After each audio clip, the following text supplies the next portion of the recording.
be the Scourge. You're listening to Western Reserve Radio at westernreserveradio.com on the Live 365 network and the Live 365 app. The Mahoning Valley's leader for golf, Milk Creek Golf Course, is now booking tee times for 2024. We offer stay and play opportunities available with 9 area hotel partners. For more information, visit our website at millcreekmetroparks.org. Also, look for new, exciting opportunities coming soon, including an indoor player development center with Trackman, an indoor Callaway Club Fitting Center, and an Odyssey Fitting Studio in 2024. Follow us on Facebook at Milk Creek Golf Course or call 330-740-7112. Ina's Pierogi House is your home for the area's best variety of pierogies. Daily specials include the Polish platter, the Hungarian platter, stuffed cabbage, and halushki. Having a last-minute get-together? Lena's has you covered with a wide variety of frozen take-home pierogies and dumplings. Go to Facebook at Lena's Pierogi House to see the weekly lineup of available flavors for dine-in or carry-out. Catch the best at Lena's Monday from 10 a.m. to 4 p.m. and Tuesday through Friday from 10 a.m. to 8 p.m. 20 North Main Street in Hubbard or call 234-254-8532. Catch all of the spring and summer action of Cleveland Cobras minor league football on Western Reserve Radio. Follow the Cobras as they compete against teams from around the region in pursuit of a Tri-Point Football League championship. And if you're looking to continue your football career after high school, college, or even the pros, or to be part of the Cobras staff, go to Facebook at Cleveland Cobras Football or contact owner Jesse Caldwell at 330-416-3442. Be a part of the excitement of Cleveland Cobras football. It's time to kick back and listen to the sports page with your host, Pat Lucia, right here on Western Reserve Radio. You can call the show at 330-707-4202 and tell everyone what's on your mind in the wonderful world of sports. Now, here's your host, Pat Lucia.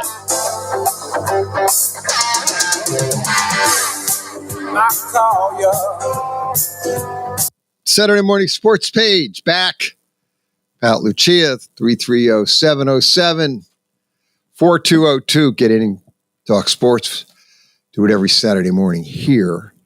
And here is Western Reserve Radio. A lot to get to. Obviously, football last night, baseball. College football playoffs are here. College football obviously now went to 12 teams. Last night was the first game of the playoff, and unfortunately, you've got the critics already jumping out of their skin, screaming and yelling, saying that, why did you put Indiana in the playoff? The game last night, they lost to Notre Dame 27-17, and that game was not even close to the score. Indiana was unfortunately never in this game in any way, shape, or form. You looked at Indiana's schedule, you shook your head because they played pretty much absolutely nobody. The Big Ten is really not a very good conference, top to bottom. Ohio State, that's who Indiana played. They got beat by Ohio State, not even a close game, never in that game. And unfortunately, what everybody, maybe not everybody, but a lot of people feared was that the playing Notre Dame may be on about the same level of an Ohio State. Indiana was absolutely no match for this team at all. And again, it was 27-17, but that Indiana got a touchdown and a 2-point conversion right at the end of the game to kind of make the score look a lot closer. But the game was never even remotely that close. You've got people like Lane Kiffin coming out and saying, hey, Ole Miss deserved, basically we deserved a shot at Notre Dame. I'm sure all the Alabama folk out there are screaming and yelling that we should have been in and we should have been able to play Notre Dame. Indiana was an 11 seed, and unfortunately they played like Indiana played, which was we'll say a good Big Ten team. But had they been in like if you put Indiana in the SEC, they probably would have had, unfortunately, at least 3 or 4 losses, probably closer to 4 to 5 losses. And they would have never even been near a bowl or in the playoff. But they were in the Big Ten. And again, the Big Ten, I always thought was overrated. teams aren't that good once you really get past. You have Ohio State, Oregon, Penn State, and then I think after that, the league just pretty much drops off. The teams that Indiana beat, and I looked at it last night, they had they're out of conference schedule. Unfortunately, again, this is inherently a problem with college football, and we have talked about this time and time again on this show. These schools, these out-of-conference schedules for these schools are absolutely ridiculous. Indiana played Florida International University, Western Illinois, and they played Charlotte. That was their out-of-conference schedule. They beat Western Illinois 77-3. They beat Florida International 31-7, and they beat Charlotte 52-14. Now, you might look at those scores and say, wow, that's a real powerhouse. But when you look at the teams that they actually played, they were just not, again, playing a weak out-of-conference schedule and an overall weak Big Ten schedule. Real quick, not only they played a UCLA team that was terrible. Maryland was another lousy team. Northwestern, Nebraska was 6-6. Washington, I believe, was like 6-6. Michigan State was terrible. Michigan, we know that was down, and then they beat Purdue 66-0. Ran up the score to make a case to get in your Final Four. They lost to Ohio State 38-15.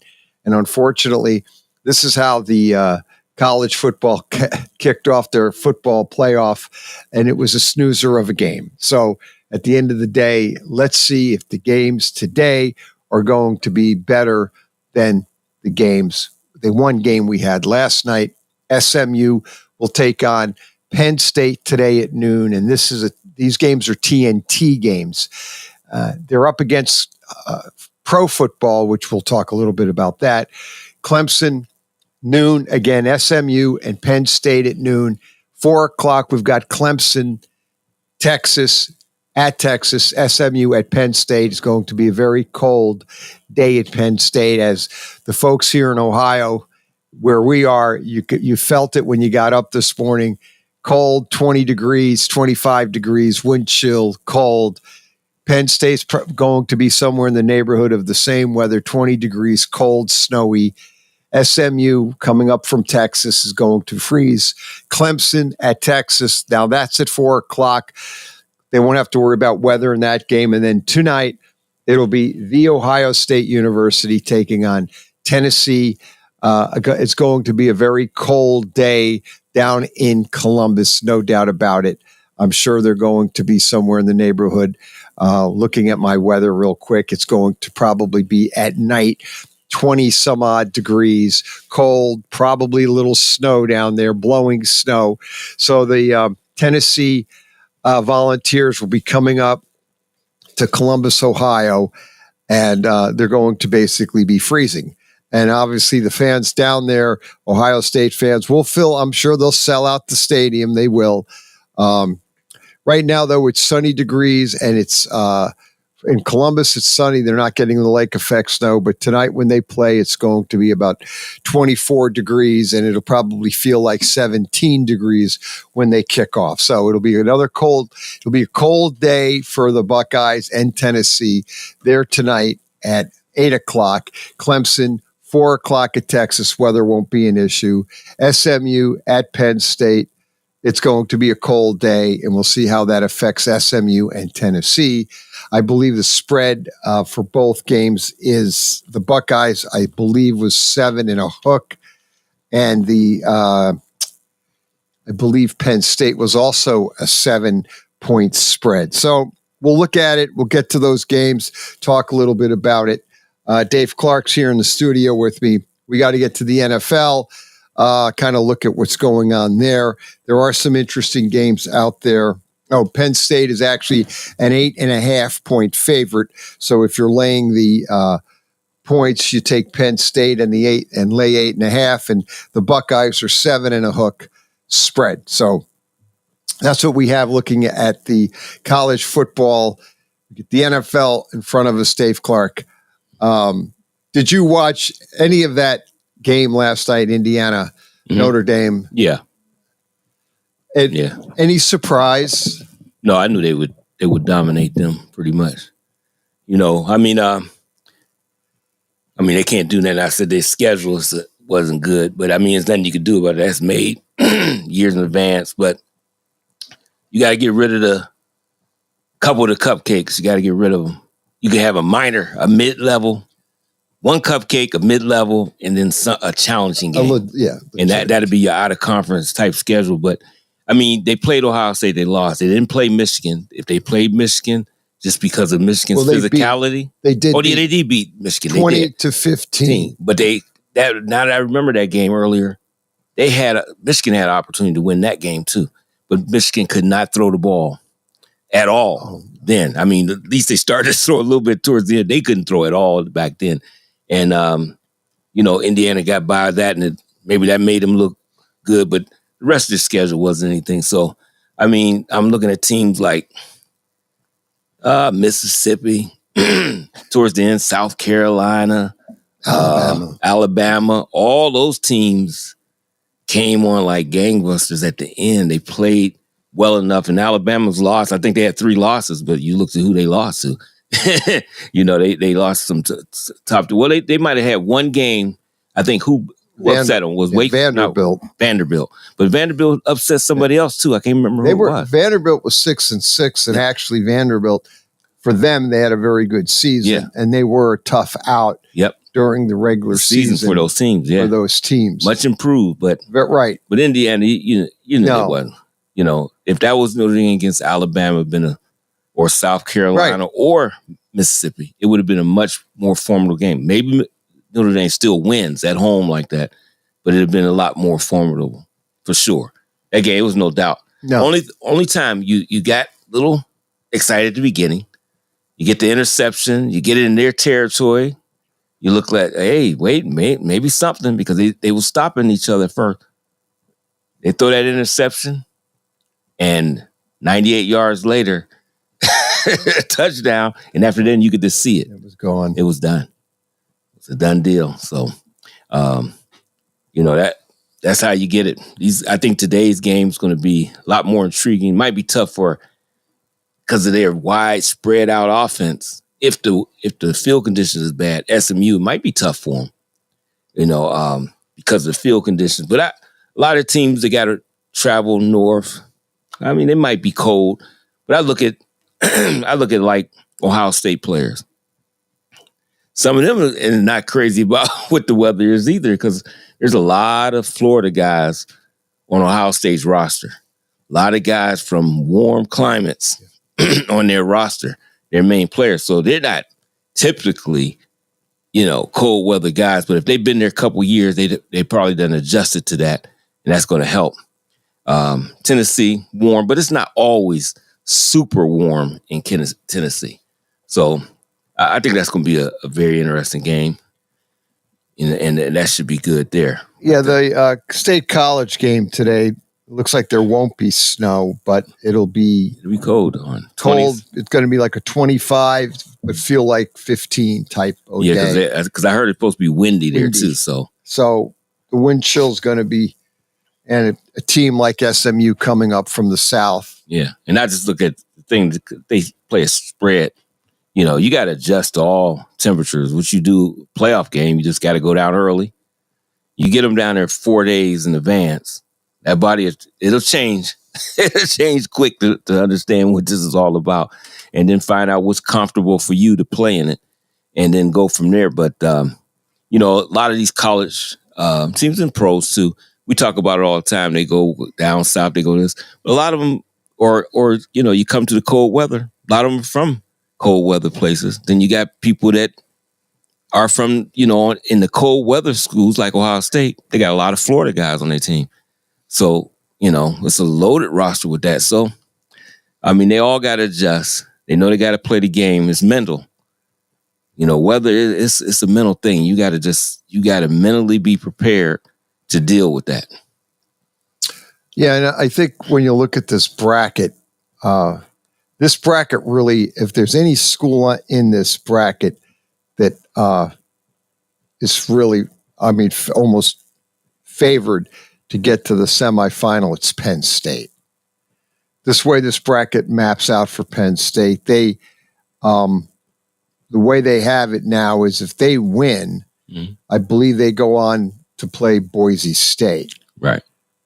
And that's at a neutral site. And then from there, that would get them right into the semifinals. Right.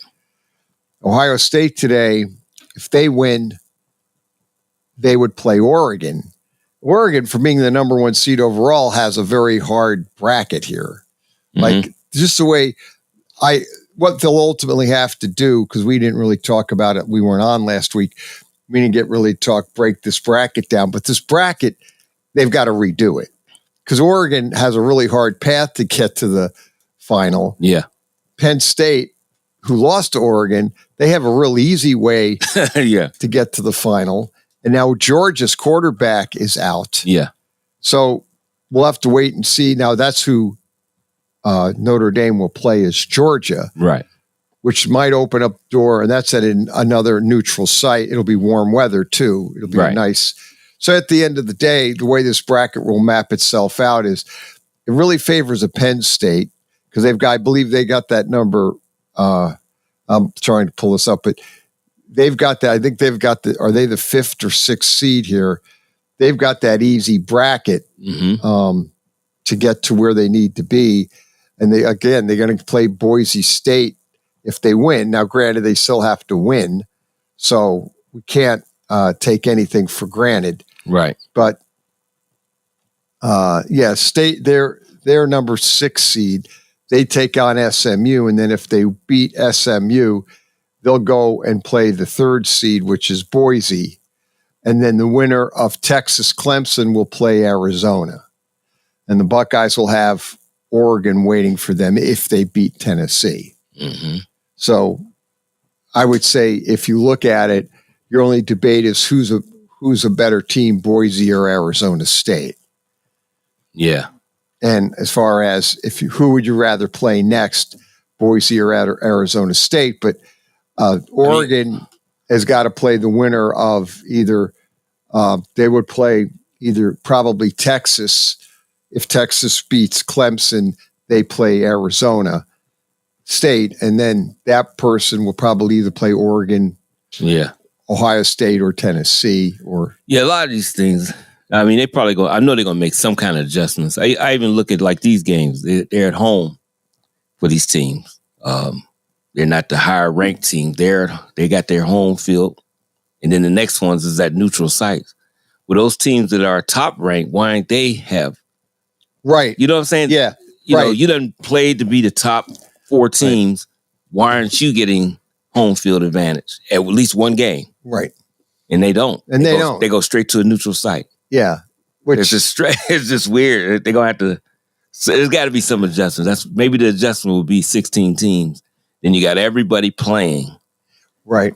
You got everybody playing right after the bat, and then those teams will get their home field, the first one. Then after that, you go to neutral sites. Yeah. Yeah, I think ultimately that's what we'll see. Yeah, because I looked at it and said, man, these guys don't even get an advantage of any. It'll end up 16 teams quicker than you think. Yeah. Because I think they're going to realize you're still going to get people watching these games, and you're still going to have more games that mean something instead of these bowl games that don't mean anything.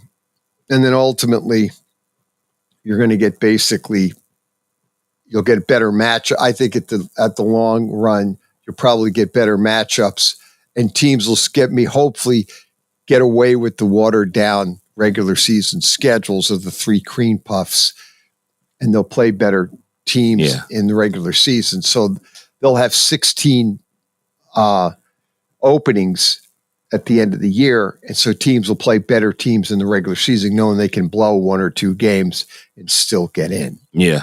So I think that's because if they had 16 teams, you know that probably Alabama and Mississippi would have gotten in. They'd probably be in there. They would be in. Now people are obviously yelling and screaming that you should have had one of those other teams playing Notre Dame last night. Yeah, I mean, we would have seen a better game. We know it's going to happen anyway. Right. I don't care if you go to 16, 20, 24. No. It's always going to be somebody saying something anyway. So that's going to happen automatically. But that I hope today we don't see a game. That game was basically, it stunk. Yeah, it was bad. Yeah, you couldn't watch. I was watching others. I was switching, looking at other things. Yeah. I did. That game was terrible. Yeah, that was a bad game. Yeah. So that was not. I'm looking for SMU to try to come up there. It might be tough for them. That's the only one I can see. I'm thinking the other two. What's the 4:00 game? That would be Clemson at Texas. That'll be a good game. Yeah, I think that should be good. And I think Tennessee and Ohio State should be a good matchup. That should be pretty good. That'll be cold. The Buckeye game tonight down in Columbus is going to be a cold game because it's obviously a night game, 20 degrees. Yep. And it's going to feel cold.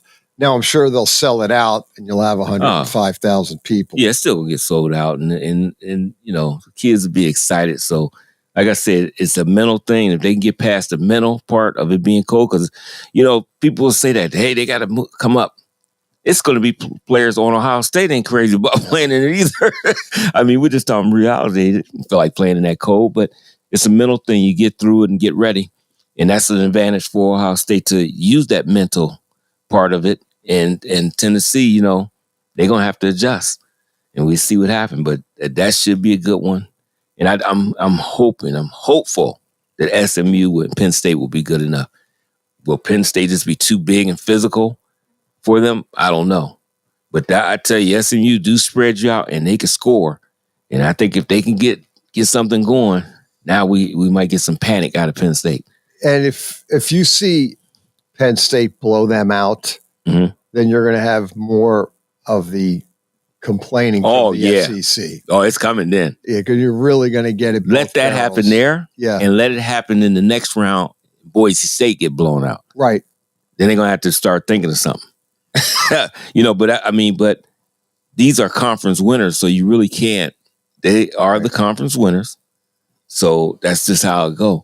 Well, I think, but they do play well. Yeah, Boise. I didn't watch them this year. Boise's a good team, and Arizona State. I didn't watch them too. Well, they played Oregon tough and lost. Yeah, I know. But they had Oregon on the ropes and lost. But they're physical. They're physical, and they can run the ball and do different things like that. Decent quarterback at Arizona State, so they can be challenging, but you can't get into that round. Boise State be getting blown off the map. SMU get blown. Yeah, they're going to be some uproars. Well, I think what's going to happen if SMU goes out today and they get blown out by Penn State, then you're going to actually be looking at a lot of the critics saying you can't put two ACC schools in the Final 12, and now they're already talking about you can't put 4 Big Ten teams in the Final 12 because obviously you had Indiana being the 4th rated team and they were terrible. So they're going to have to, I think, and then the SEC only had 3 teams put in. And the Big Ten had 4. Yeah. Yeah, the SEC basically had, when you break it down, they had the 4 team. Their teams basically were Georgia, Tennessee, Texas. That were the 3 teams. Right. They only had 3. Big Ten had 4. Yeah, you could easily flip that. And you could take Indiana out of there. And stick in Alabama or Ole Miss. Mm-hmm. And then when you look at, they were 11-1, so that's what they went on. But they got to use it. They have to use the strength of schedule. You really got to look. How many ranked teams did you beat, and how did you beat them? They didn't beat any ranked. I know. That's what I'm saying. Your problem. That's what you look at that, and that's what I would do. Right. I look at who's in the top 20 or 25, however you want to do it. You might not even have to take it that far out. Maybe only the top 15 if they played any, and see what they did in that. They didn't have any wins except, no. I guess Michigan might have been in there later in the year in the top 25. I don't know. I can't remember. But regardless, they didn't have any big-time wins. No. So Alabama did, So you definitely Mississippi. We've seen what kind of competition they played, and they was right in games. So would have been a lot more competitive. But they would have had, you would have heard it forever if they would have got pushed to the side at 11-1 and Alabama win it. What was they 9-3? 9-3, They right? had 3 losses. So did Mississippi. Yeah, so they would have.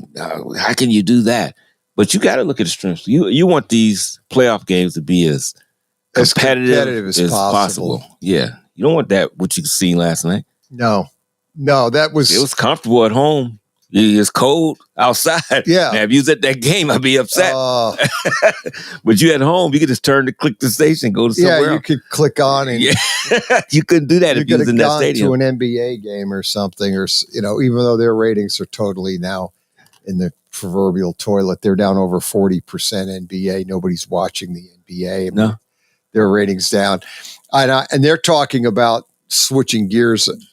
With the going over to the NBA real quick, they're talking about this is interesting, limiting 3-point shots. How many you can take? Yeah, how many you could take, because it's realistically now, and there is a lot. I've watched some college. That's not quite as bad, but the NBA is just they're just hoisting up the threes. Yeah. And they're coming some down. college games is as bad. Exactly. I mean, they however. It gets on my... Yes. And I understand you can shoot and stuff like that, but it's too much. I love to, maybe because I'm older, but I just love the game when you got a big man, get him down low, go to back the post, out. Yeah, and do that. And if he can shoot outside, great. That's more of an advantage too, but don't always everybody spotting up from 3. It's just, man. Just hoisting them. And they can't shoot. Now, we know they can't. But it's just not the same type of flow of a game. No. That's why it's not as interesting. It's just the guys come down, line up, and they chuck up the threes. Now they make them. Mm-hmm. Now sometimes they don't, but that doesn't. The thing that's always amazes me is sometimes when teams don't make them, they just keep, like Boston was notorious last year, great 3, but when they weren't making them, they still kept. They didn't care. They kept one hoisting. They were still hoisting those suckers up from 3. Well, I look how it changed the game, people's game. Now I won't go with LeBron because he's been there playing a long time, but I'm gonna use Giannis. Yes. Okay. When Giannis early on, he had to develop his outside shot. That's true. Okay, so you wanted that so he could have a mid-range game and everything. But as time went, he started to develop to be able to shoot the 3-pointer. He wasn't that good at first. Now he's getting better and better. You see that monster way out on the 3-point line shooting. I mean, he would be killing guys down low. They couldn't stop him. No. And they couldn't early in his career because that's all he had, and they couldn't stop him. He doesn't go down low all the time now. He'll shoot his mid-range. He don't shoot a lot of threes, but he does shoot them. And he's shooting outside all the time. It changed the game of what to do. LeBron shoots a lot of threes. I can understand it now. He's older. He does that, but it just done changed the mentality of the game all over. I mean, a lot of big guys out there. Julius Randle, he could shoot them. Yeah. He definitely could shoot them, but man, he could do some work down low. But there's really no down low game with big guys. No low post at all. The days of Shaq. And they showed something. I had to see how dominating he was. And they showed a feature of him. Yeah, I took everything back. I kept thinking, I said, well, he was good. Especially in his MVP year. Just forget it, Bob. Just forget it. You couldn't guard him at all. And they fouled him nonstop. Yeah. And the referees if you ask Shaq, they probably called 1 out of 10. Yeah. But way he he was got probably beaten. right. But yeah. But there's right. There was Shaq in his prime. Yeah, he wasn't stopping. Was one of the greatest. Miss an episode of By All Means, and you could miss a lot. That was also a big draw when Major League Baseball. Yeah. And another one I liked was that music. That means the break. We got the commercial before the break. All right. Saturday morning sports page. We better get Jim in here and figure it out. Back after a quick timeout. That's the first quarter of the show.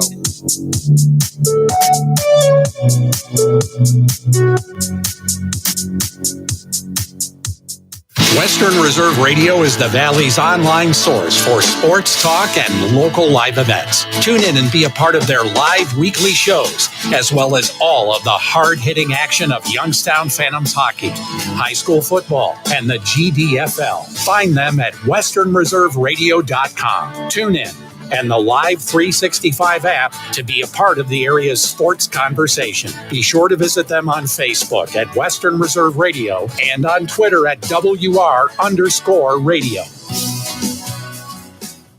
Welcome to Calvin's Barbershop. You all got to see this. I don't even want to know what you're looking at on that phone. Well, you should. I was learning about the dangers of high blood pressure and that we need to get ours checked regularly. High blood pressure can increase the risk of heart attack or stroke, but this text program can help keep it at a healthy range. Just text Barbershop to 97779 to sign up. I'll get right on it as soon as I'm done with this baby panda video. Text Barbershop to 97779. A message from the American Heart Association and the Ad Council. WWE superstar Alberto Del Rio. Take one. Behold the angry giant. Try it again, Alberto. Behold the angry giant. Perfect. Good luck tonight. Behold the angry giant. Yay! Read me another one, Dad. This is WWE superstar Alberto Del Rio. It only takes a moment to make a moment. Take time to be a dad today. Visit fatherhood.gov. Brought to you by the U.S. Department of Health and Human Services and the Ad Council. The year was 1907. The Cubs won the World Series and the Ford Model R hit the assembly line. While here in Ohio, school administrators came together to form the Ohio High School Athletic Association. One thing that hasn't changed since 1907 is the dedication of the OHSAA to education-based athletics in Ohio. School sports teach responsibility, sportsmanship, and life lessons that stay with students long after their playing days are over. The OHSAA seeks to prepare students not for the next level of sport, but for the next level of life.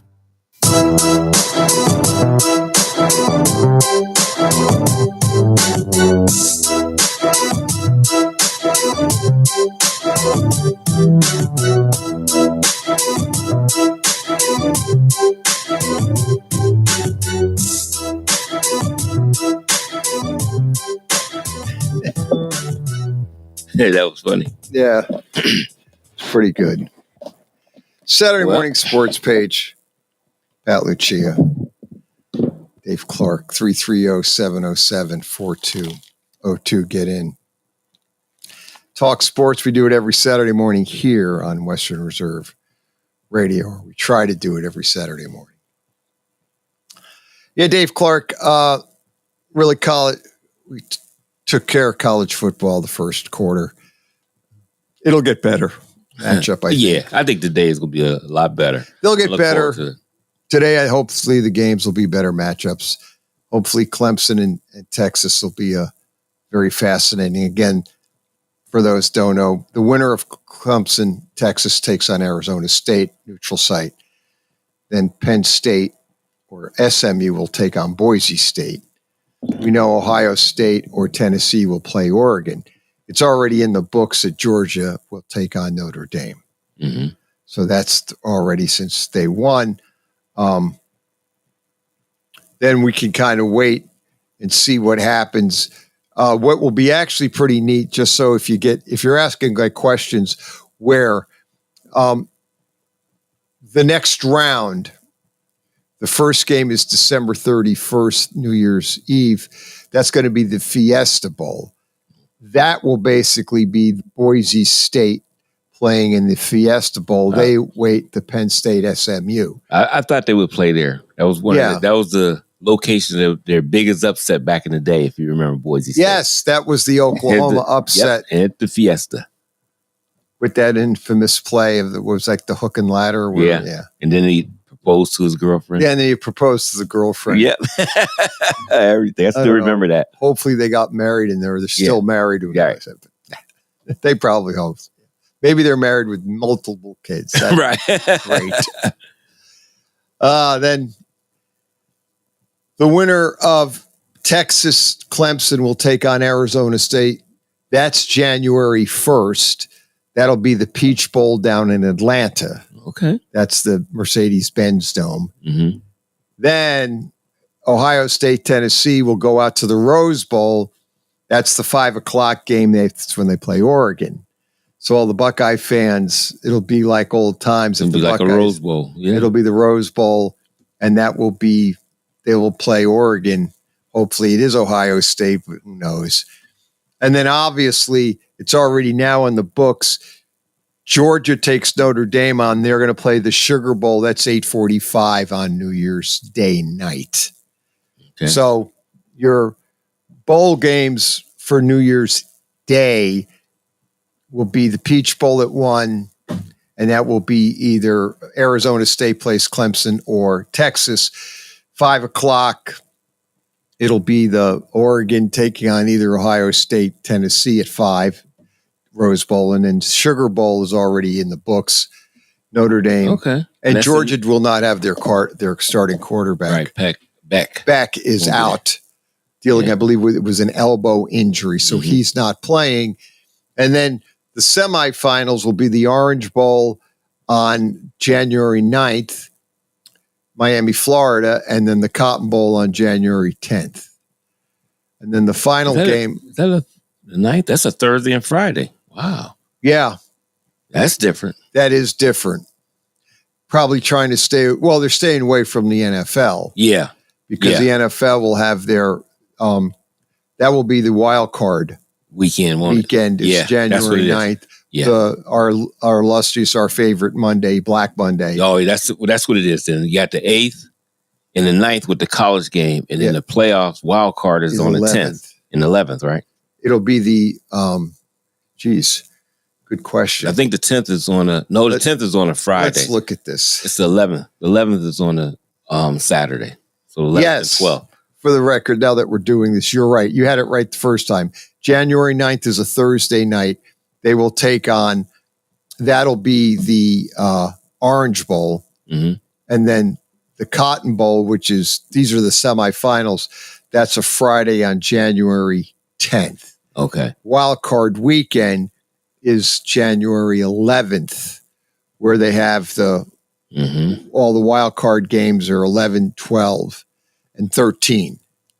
I think they play 2 on the 11th, 3 on the 12th, and 1 on the 13th because there's 6. That's how they usually do it. And then our favorite Monday of all of the year is January 6th, which is the Black Monday, where you could bring it's the week. It's right before all that. That's right? all before that. We could bring in that tape, The Backstabbers, and play that. Because they're going down. That's right. Yeah. See how many guys. We're going to see how many job openings there's going to be.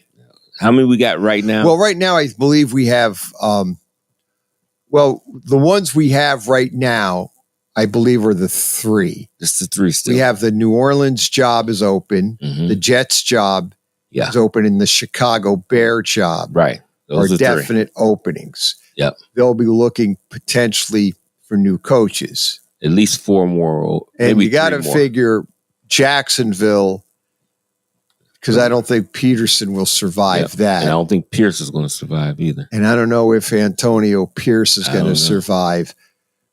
That would probably make it 5 openings. Mm-hmm.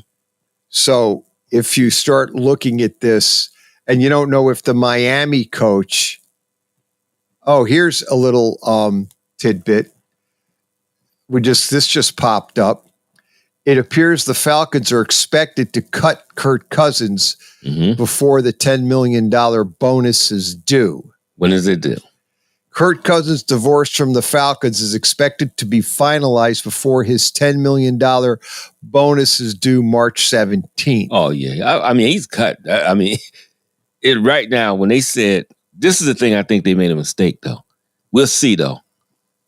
We'll see. With Penix in? Yes. Should they have done this 2 weeks ago or 3 when Whitaker started playing badly? I can see with him being a veteran, he had that game, and then we'll give him another game. God, he's a veteran. Let's see if he can dig himself out of it. It got worse. And then they kept him 2 more weeks. He went 4 weeks. You know, that's why I said, that's the reason I said at least 2. I'll give him maybe because he's a veteran. I'm going to give him a shot. I'm going to give him that shot. He's a guy that's been consistent. So maybe he could do. It got worse. And when that happened, I was wondering, it had to be some arguing or something going on. because it seemed like I would have went to Penix right away. And I always listen to Moving the Chains, these guys, because they go into the camps, they go to the practices of these teams. And they said all the time during camp, all the way through regular practices during the week, Penix is always on top of it. Yeah. Looks great in practice. Guys love it. That ball is zipping in there. He could throw. He could definitely, they thought if he's needed, then you go to him. Well, Cousins was struggling bad. And I don't know if it's because of the injury. For him to just drop off like that, I don't think he's really all the way healthy. Well, and I just would have. You had a chance, but you blew it because you had all the advantages over Tampa Bay. You beat them twice, so don't let them get ahead of you in the standings. Get Penix in there and see if you can win with him. Now they can still pull something out, but they got to win all these. I think. Yeah, we'll get into that. Look at that second hour. Because I want to start looking at those playoffs. Here's what it seems like when I'm listening to a lot of talk radio, they have, their Cousins, but this is the point that they seem to gloss over or don't even address. Is he's 36 years old. Mm-hmm. Rodgers is 41. He didn't look real good until somewhat recently. Yeah, I mean, last 3 or 4 weeks, he's really been on top of it. The old Rodgers. Right. Where I look at it as is we've seen this time and time again. He's coming off that Achilles tear. When you're that age, Marino was never the same after his Achilles tear. Right. Kirk Cousins is 36. He doesn't look like the same guy. He played okay, but I don't think he's healthy because things are so different from back then. The technology of healing, guys wouldn't even come back. Right. And I just think he came back too early. Wasn't healthy. He wasn't 100%. You remember when they beat Philly? Yeah. He wasn't healthy in that game because he couldn't drive the ball all the time, but they were able to win. And they were winning. So they kept him in there. I really don't think he was healthy enough to be playing right away. Whereas Rodgers looked funny. Yeah. And they kept getting better. And it seemed like, even though he was under duress, that offensive line, but he seemed like he got healthier as the season went. It got better. You could see he started running the ball. If you've seen him in the last 2 games, he's running the football. That was something he wouldn't do too much of early on. And he might have just now kicking in and that he's able to play. They're 2 different type guys anyway. Because some of them things, Rodgers was making the throws even though he couldn't maneuver around at all. Now he's looking a lot more comfortable. But I'd never seen Cousins look comfortable all season, even though they was winning. They were protecting pretty good early on. They had some injuries on the offensive line. And then everything was exposed that he wasn't healthy because he can't even get out of the way. He can't get out the way. And he started throwing the ball off time, different things. That's all indications of I can't move. And I just seen a difference in him then. That was a guy that should have probably sat out half the season. But I understood they wanted to try to win now. They had the players, but they did. They have the team that could be in the playoffs and should be, but man. Right now under his contract, Cousins' contract, he did sign the 4-year, $180 million deal with Atlanta with a $50 million signing bonus and $100,000 guaranteed. Average salary, $45 million. Now, well, it looks like here the potential out. This says after the 2026 season is $100 million. Dead cap hit is $35 million. Now I looked at the cap hit. If after this year is 57, cap hit is $57 million, but the dead cap is only $25 million. A lot better than the Deshaun Watson situation in Cleveland. And to no surprise, they've already announced he's coming back next year. Watson they're going to roll him out next year because they don't have any choice. Yeah. Oh, yeah, he's coming back. They have to. They have to. I mean, they can't get out of the debt. His dead cap hit was, I believe, $170 million. Yeah. I mean, you're just hung out to dry there. You can't do anything. Right.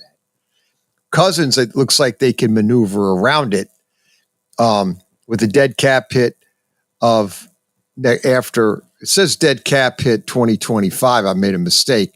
Is 65 million. That's I made a mistake. Cousins dead cap hit for 2025 is 65 million. Okay. Cap hit is 40 million, but the dead cap hit is 65 million. Oof. It's still less than obviously Watson, and even Russell Wilson was 85 million dead cap hit. Mm-hmm. But they have here what gets them by is they have the quarterback to take his place. Like what helped Denver absorb that dead cap money from Russell Wilson, they got Bo Nix through the draft and he's playing good. They were in the right position. Right. Because they were going to get Nix or Penix. Right. They're going to get one of them. Right. Yeah, and one of them would have been their start. Either one was going to be their starting quarterback. So Atlanta kind of has a little bit of some wiggle room because I know the dead cap number is pretty high at 65 million. Not 85 million that Denver dealt with, but Denver was able to work through it. So Atlanta can work through this because now you have the quarterback, you got the guy taking his spot under the rookie deal. But that let me know, and that's to let other people know too. People that's in the building know a little bit more than we know. We just speculate. Right. They in the building, they said, okay, this guy had Achilles tear. They know that now technology guys can come back from that. They can come back and play well. But the thing is, they must have seen something that said, okay, he looks okay, OTAs. He looks okay, but I don't know how healthy he is. We got to be prepared just in case. So if a guy is available when our time come to draft, I think they drafted 8th or something like that, we got to take him. Right. Penix was still on the board. So they said, we're taking him. I think they would have took Nix. Any of those guys would have been on the board. They're taking them because they was looking for an insurance just in case. And it was perfect. And I just think that they should have tried Penix early. Only thing I give it to them, they try to do it now against a beat up, banged up, smashed up Giants team. Yeah, the Giants stink. To try to roll them out there. Right. That's probably the best thing you that can is do. At home too. And you're at home. So it was a good thought. And if he can get on the ball and these guys rally around him, the rest of the players, hey, maybe he can go 3-0. They can end the season at 10-7, but it's still going to be tough because you got Tampa Bay is 8-6. They're playing good. They're playing good. And they got a tougher schedule, I believe, than Atlanta, the remaining schedule, I believe. Now, I might be wrong on that. I done looked at so many. I might be off on that one. Yeah, here basically is it just goes on to go with Cousins, and then because we want to talk about the other teams, and it just says there's now widespread expectation across the league that the Cousins will not be able to trade Cousins. Yeah, no kidding, and will release him before March 17th when his $10 million roster bonus would kick in. There's no need for the Falcons to absorb any more costs for quarterback, who they have now paid $90 million for 14 games. Therefore, he will become a free agent. Mm-hmm. And I will venture to guess that he will be with another team next year because someone will go out and sign him. Oh, they're going to get him. Yeah, he's going to get him. Yeah, they're going to get him. I mean, you're still going to try to see if you get him because I think, and it's just my opinion, I just think he's completely not healthy. So with him being out, he won't be playing. It gives them time to rehab an entire year, and we see where he at then. See, the unfortunate situation for the Cleveland Browns is they didn't have a young quarterback already set. I mean, they got a guy, but that's not, let's say a franchise guy you was going to get. If they had one, believe me, they'll just take the massive hit and get rid of Watson. Yeah, Watson's the problem. The problem, and he probably go somewhere else and play better. Watson, that's the thing. The problem with Watson, I've never seen obviously there's never been a contract like this, and there probably will not ever be a contract like this ever, because this contract that they signed him up to is absolutely just, especially now that he's not playing good. That's what just keeps hitting you in the face with this contract. I mean, the cap hit next year is 72 million. Right. But the really kicker in the contract is your dead cap money is 172 million. Next year, this is 2026. It's $72 million again cap hit. All right, the dead cap is now $99 million. Yeah, that's the year you got to go.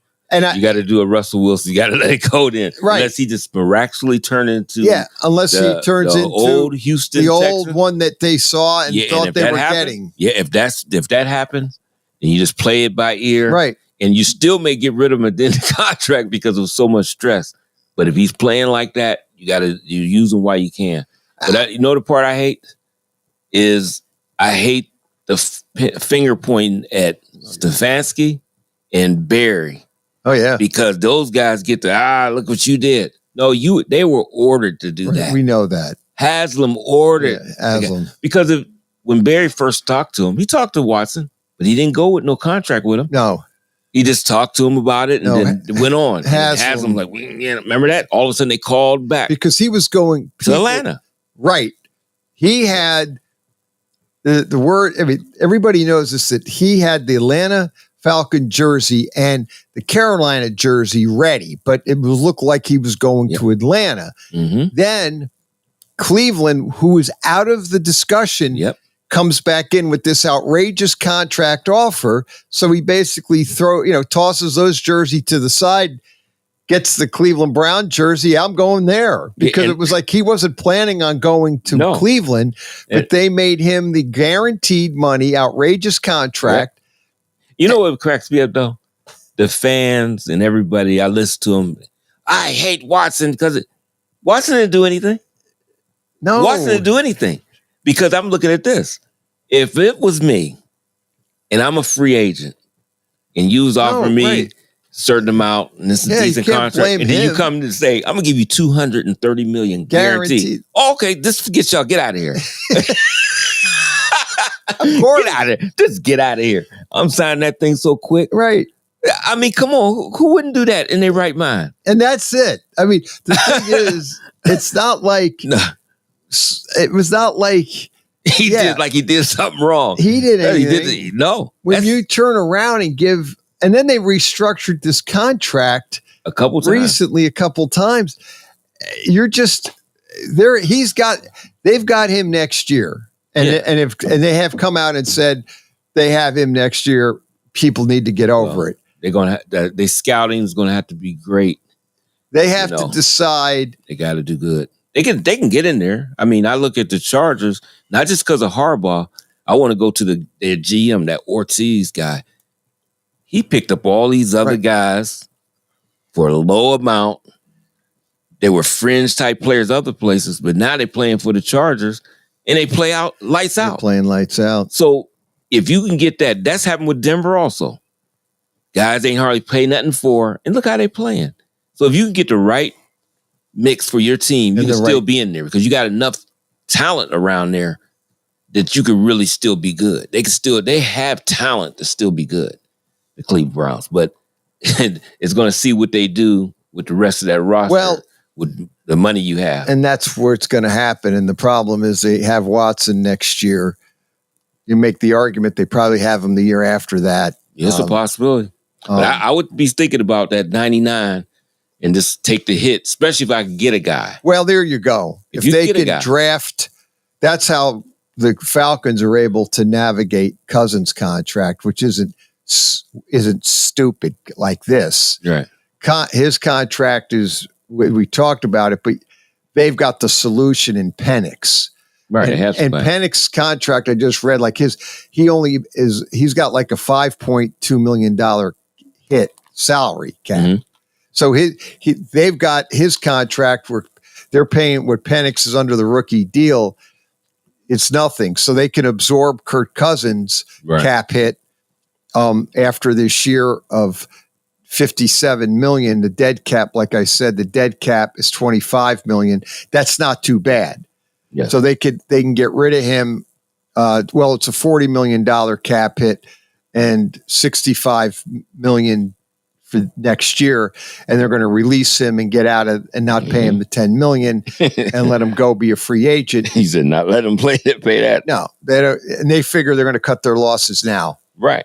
And then they have Michael Penix, and now, guess what? Now it looks like genius. that you drafted Michael Penix. Because remember everybody was about that? Everybody was critical. That's kind of weird. Right. They all kept criticizing Atlanta. Yeah. Why did you draft Michael Penix? There were other players that spot that you needed or could have used. Why did you draft a quarterback when you turned around and just gave Kirk Cousins the big fat contract? But maybe they knew something, as you said, we didn't know. Maybe they saw this guy is 36 years old coming off an Achilles tear. Maybe we better have a little insurance. And Penix was available. And that's what you do, though. That was smart. And that was now really genius because it looks like it is really like real genius. Let's say he would have played good, but it's still, again, it's Achilles tear. He's 36. He can have a good season this year. Next year, not as good. And now you got your guy ready to go. Instead of worrying, okay, we got to you got him. You already have him. So it's really a good thought process by them. It just seemed weird because they gave him all that money. Why would you go draft a first-round quarterback? And he even complained. Remember, he was very upset, Cousins. Right. He was I don't understand. They want to win. Why you get Well, they want to win. And they bring in good football players to their team. That's what they're looking at. Well, Penix will have it this week. Yeah, I'm interested. This will be a good game to watch because they're playing the dismal Giants. And speaking of the dismal Giants, don't talk about your team like that. They are dismal. They are. I don't like it either. We could have a discussion today, deep discussion. Who's worse, the Raiders or the Giants? I don't want to talk. I don't know.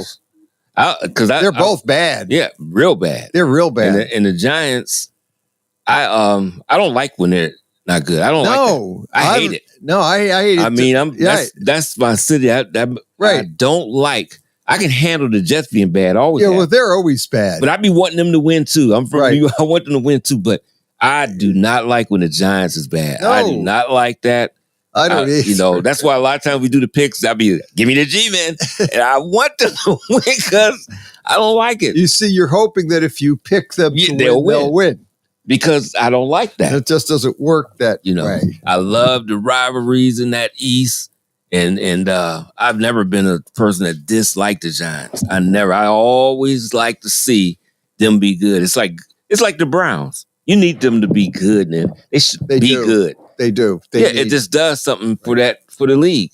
Those teams need to be good, and I don't like it. It's not good when they're not. When that doesn't help. In fact, we get in the NFL. The problem with the NFL this year is there's too many bad football teams that just are not competitive. The Giants, the Raiders, Jacksonville at times. Jacksonville looks bad at times. Jets, underachievers. Underachieved. The Panthers are starting to look better, but they came back to earth last week against Dallas where they didn't play. And by the way, congratulations. You were 10-6 with your picks, and I was my typical 8-8. So you did better than I did last week. Yeah. I just made I thought at least we both thought that the Giants, Ravens wouldn't cover 16 points, and they did because the Giants, if they had Drew Lock as their quarterback, maybe they don't lose by 21, they lose by 14, but it doesn't really matter at this point. Yeah. Lock will start this week against Atlanta, down in Atlanta. Danny DeVito was last week. Danny DeVito, and he's out. Liberty DeVito. And he had his guitar on the guitar. And then his cousin, the sister Carla DeVito, was singing. They should see what I think the Giants should do. I'm going to make this. If they're playing DeVito at quarterback, I think the Giants should have Carla DeVito sing the national anthem because she's a singer. Yeah. She's married to Robbie Benson, the actor. Mm-hmm. They've been married for like 40 years. But they should have Carla DeVito sing the national anthem in the Meadowlands. And then have Danny there, and he brings some Jersey Mike. Danny DeVito could bring some Taco Bells. Yeah, and Jersey Mike sandwiches. Yeah. He'll bring those.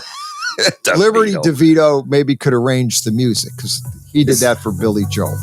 So then they could have all the DeVitos there. Yeah. Even though they're not related. Right. There could be namesake only. Right. It's the DeVitos. Saturday Morning Sports Page back after a quick timeout.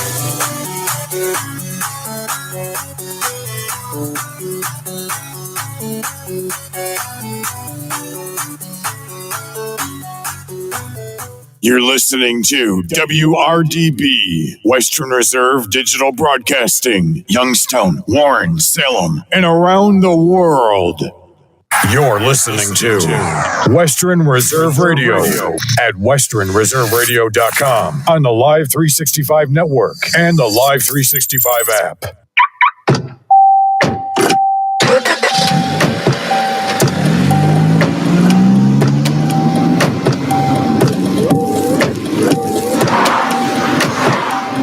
Driving has a rhythm all its own.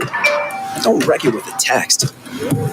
Before you get behind the wheel, silence your phone. Or better yet, designate a texter. For more text-free driving tips, visit stoptextstoprex.org. Brought to you by the Ad Council and the National Highway Traffic Safety Administration. In the small town of Elmira, New York, a boy was born into an all-American family. The odds of him achieving his dream in the fashion industry? 1 in 23 million. The odds of having a child diagnosed with autism? 1 in 68. I am Tommy Hilfiger, and my family is affected by autism. Learn more at autismspeaks.org/signs.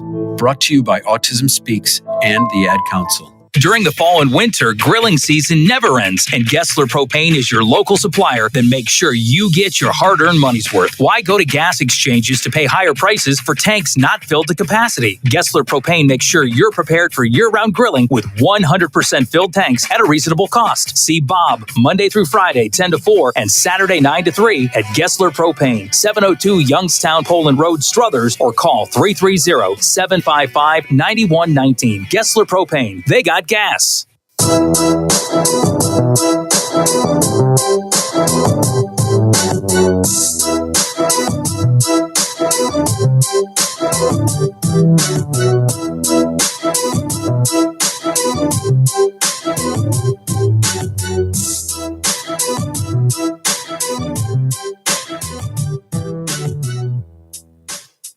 Saturday morning sports page right back at you. Pat Lucia, Dave Clark. 330-707-4202. Let's get our picks again. Dave Clark, congratulations. You were 10-6. You're actually, I have for the year, you're 3 games better than me. We're so close, but you're better. You're really doing good in college. In college? Your college picks are bad. Wow. Yeah, you're doing really good in college. I think I was 500. I got to look it up, but I have it here. But we're real close. NFL, we were a game apart going into last week's games, and then again, you were 10-6. I was 8-8. So that put me up 3. You're up 3, right, on me. So, but we're actually pretty good overall. Yeah, I mean, when you really we're actually picking against the spread. I think we do pretty good. The thing is funny though. I read up on that stuff, and a lot of these people that's out in Vegas got all this. It's just like a little bit over 500. They'd be like 58%. 60%. We're like that too. So we are. We should be getting paid millions. Yeah, that's right. We should be on some kind of a show. Yeah. Maybe they could do, we could have, Bob in here and Gessler could give us some pointers on who to pick. Right. Give him some. Gessler did a great job. Listen to Gessler, you and Gessler on the last show. Yeah, Gessler. I thank Bob for coming in 2 weeks ago. He did a great job filling in. But yeah, college football through week 15.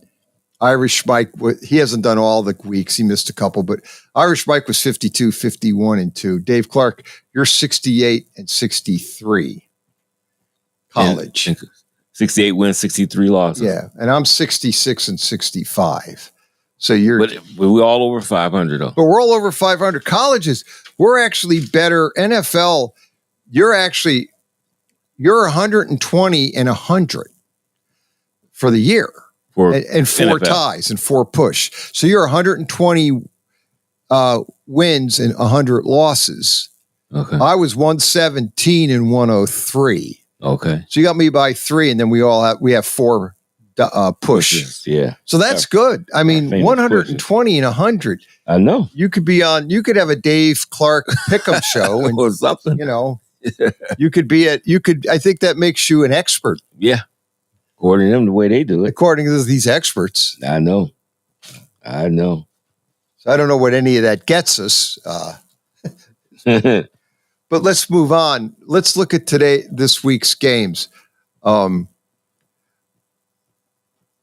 Today's games, the Texans at the Chiefs, 3 and a hook. The Chiefs lay 3 and a hook to the Texans.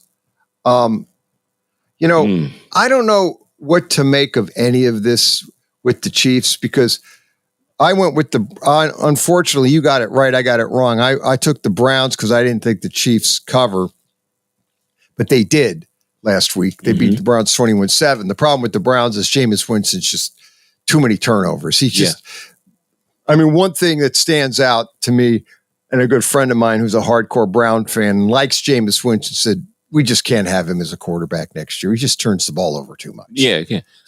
But he is he's a backup, and that's his MO.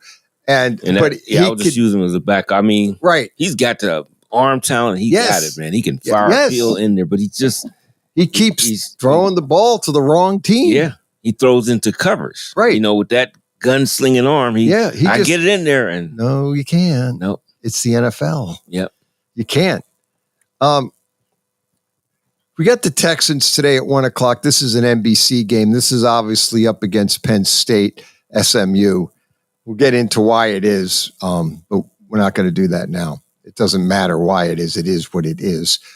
They're at Kansas City. It's 33 degrees and sunny, so it's not like, What time is that game? 1:00. That's a 1:00 game. This is NBC 1:00. So you're going to have both of them on. You could have, I can watch one on my tablet. I'll be at the gym working out. I'll have one on one on the other, so I can watch them kind of. But anyway, 1:00, Texas and the Chief. And the Penn State game is at noon. So they are offset a little bit. Yeah. So you could actually kind of watch, kind of flip over, check them out. 3 and a hook. Texans get 3 and a hook. I don't know where to go with this game.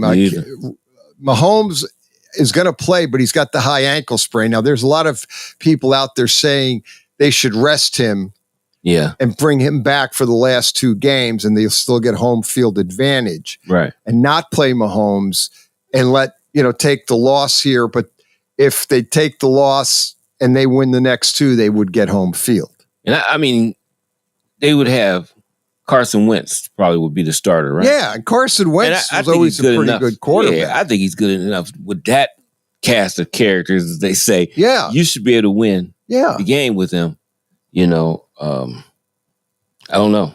I don't know what to go with this either, because when I think about it, Houston should be able to stay in this game.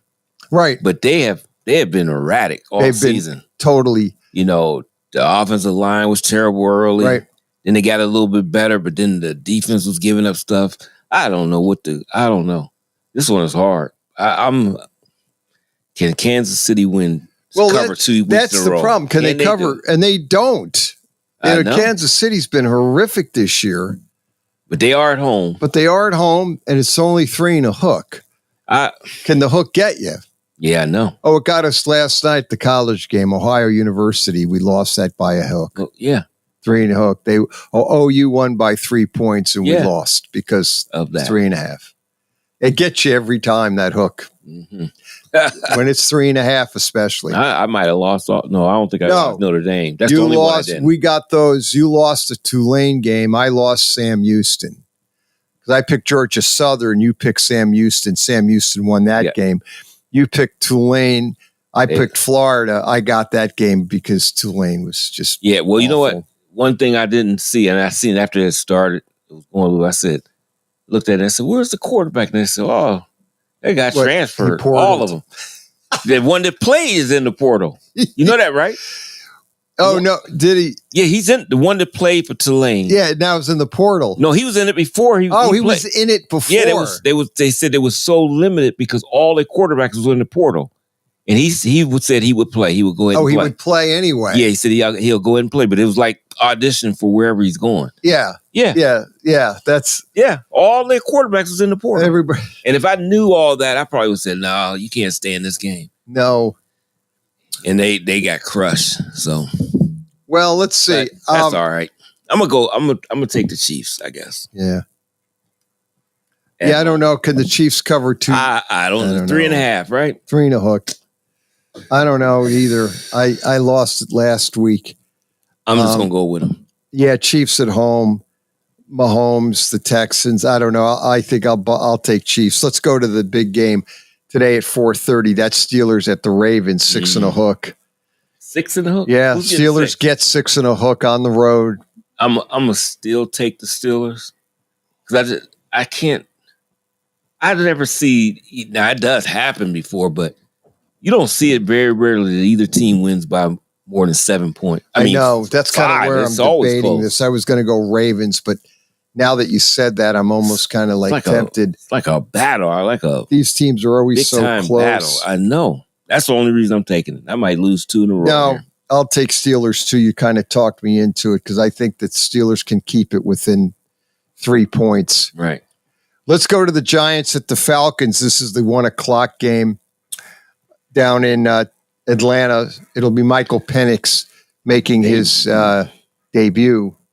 I'm ready for him to do good. I hope he do well. Yeah, me too. Let's look at 9 points. Ugh. Giants get 9 points. Oh, man, that's... And I don't know. Drew Lock's going to be quarterback. Yeah. One thing about him, he's another outfired in there too. But but if he gets the ball going downfield, he could be good. He could be actually. There could be some problems. The problem with Drew Lock and the problem with the Giants, and I've watched Drew Lock play. He's not bad quarterback. He just runs for his life because the Giants have no offensive line, and it's just the MO with the Giants. It's same old.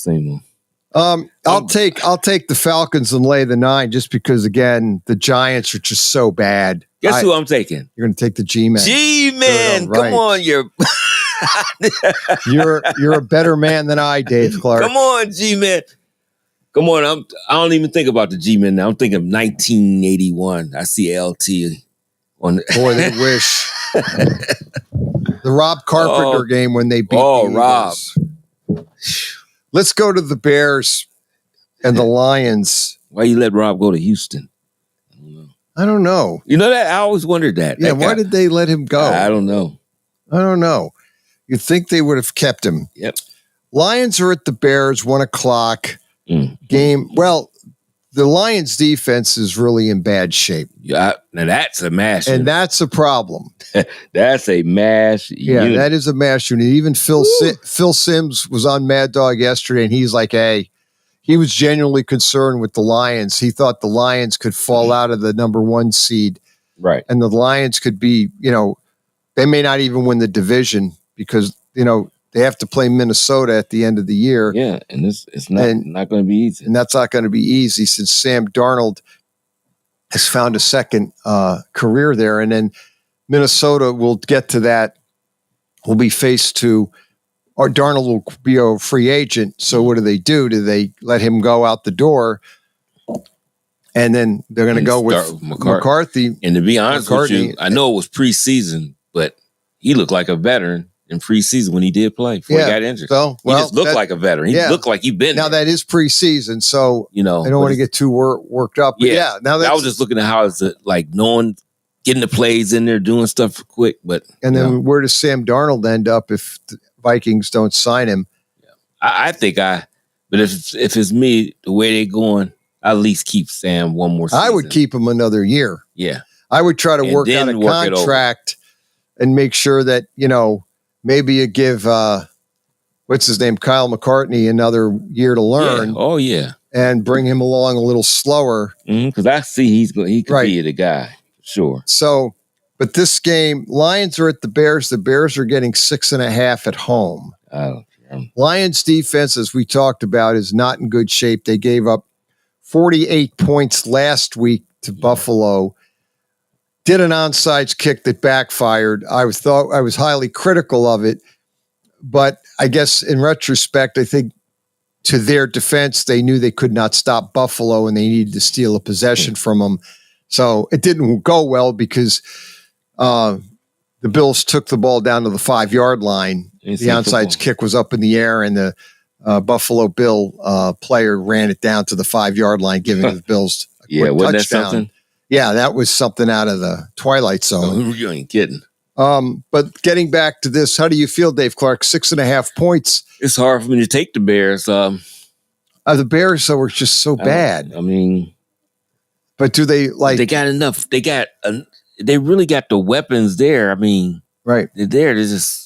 I got to go. I'll take the Lions and lay the points. Because I think the Lions might still be able to score 28 points. Yeah, they'll score. So can the Bears score? I don't know. It's going to be weather-wise. It's going to be 28 degrees. I know they question whether or not Jared Goff plays outside, but I think, and they don't have Wilbert Montgomery, their running back, so that might be an issue for the Lions. Oh, you mean David? David Montgomery. Yeah, Wilbert played for the Eagles. Wilbert. I go back. You went back, didn't you? I went back a few decades. I like him, though. I like it. Yeah, I do. I always liked him. I mean, I'm a Giant fan, but I like Wilbert Montgomery. He was a great player. Yeah, I'd had to go back a few decades. I'm still David Montgomery. He's out for the season. He's out for the year. That's not good. No. Let's move on to the Browns at the Bengals. This means something to the Bengals because the Bengals do have an outside shot to get into the playoffs, but they need a lot of help. Now they're at -9.5, so the Browns get 9.5 down in Cincinnati. Weather Cincinnati is going to be 33 degrees and probably sunny, cloudy, so it's a typical December day in Cincinnati. Nothing too outrageous there. I'll lay the points and take the Bengals. I know that's probably not a good thing to do, but the Browns are going with Dorian Robinson. Are they? Yeah. Okay. Yeah, Jameis is out. They didn't have too much of it. Too much.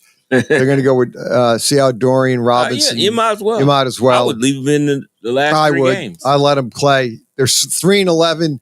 They lose out. They go to 3-14, which is probably where they'll probably end up anyway. But I would play Dorian Robinson and see where he goes. So we'll see how he goes. I'm gonna take the Bengals. You're gonna take Bengals too. That's a lot of points, but that is a lot of points. But I think they're gonna try to do some damage. This is a game the Bengals really need. I know their defense hasn't been good, but Burrow's been playing really good, and I just think now they're going to really, because they've got a shot at getting in there, a remote shot, but they can still do it. Yeah, got to win out. Yep. They've got to win out, and then they have to hope either the Broncos or the Chargers have to kind of spit the bit and lose out, and we'll look at those in a bit. But the Bengals do have a shot, so they're playing for something. They're not out of it. So, and Burrow is probably having his best career year right now. Yep. Move on to the Titans at the Colts. I don't know what to make of this game because the Colts are 6-8. They lost, but the Titans are terrible. They're 3-11. 3.5. It's only 3.5 points. Which is weird. Indy is laying 3.5 to the Titans. These teams inherently play close, but the Titans are probably, you fired Rabel, and again, I don't know if that was a good move or not because the team's really not that good. Yeah, maybe they weren't that good under Rabel. He made them maybe better. Yeah, I'm gonna take the Colts, I guess here. Yeah, and lay the 3 in a hook. Yeah. Yeah, I kind of have to do that too. I can't. The Titans are a tough team. That's too hard. The next one is the Jets, the New York Jets, getting 3 points at home against the Rams. Rams coming across. They're 8-6. They don't need this game. They need their last 2 games. Not that I don't know if that's going to impact how the Rams play, but Rams obviously, their last 2 games, I believe, we'll look at it, are Arizona and might be Seattle. Seattle. Yep. So that's big. Yeah. They need to win those 2. This one is an out-of-conference game. I'm sure they want to win anyway. Oh, yeah. The Jets have played better. They won last week against Jacksonville. I don't know what you take from that, 32-25. Rodgers looked good. Yeah. Rodgers kind of looked like his old self. But they are the Jets. They're 4-10. They're out of it. Their question is, do they bring Rodgers next? Do they bring him back next year? I have a feeling I don't know what else they could do. Yeah, I think they'll bring him back. I think they'll bring him back because what's the other alternative? Yeah, one more season and try to find who your backup's going to be. Yeah. And I mean a guy that could take over after that. I mean, this game is where? It's in New York. In New York. Rams come across. Jets are playing better, but this is a hard one. That's a tough one because you lay the 3 and lay the Rams or take the Jets. I'm taking the Rams. I know that might be a mistake, but I'm to the point anymore with these picks. I'm just looking for who's the better team, and I'm going to pick who's better and then take my chance on most. Yeah, Jets. You're right. I do like how they playing better. Yeah, they are, but they are the Jets. And they'll find a way to lose the game. They always do. But like I said, I'll take the Rams and lay the 3 points. I'll go on the limb. I'm gonna take the Jets. It's going to be cold. Yeah, 24 degrees, sunny, but 24. So it's going to be cold for the Rams. And right. That's what that could be a difference. Actually, could be. Next one up is your Eagles, Dave Clark. People think they are the best team right now in football. They may be. Saquon Barkley having a MVP year. They're on the road taking on the Commanders. The Commanders 9-5, laying 3 and a hook. So the Eagles lay 3 and a hook. Home dog, Commanders getting that 3 and a hook. Think about it. They always play. They always close. do.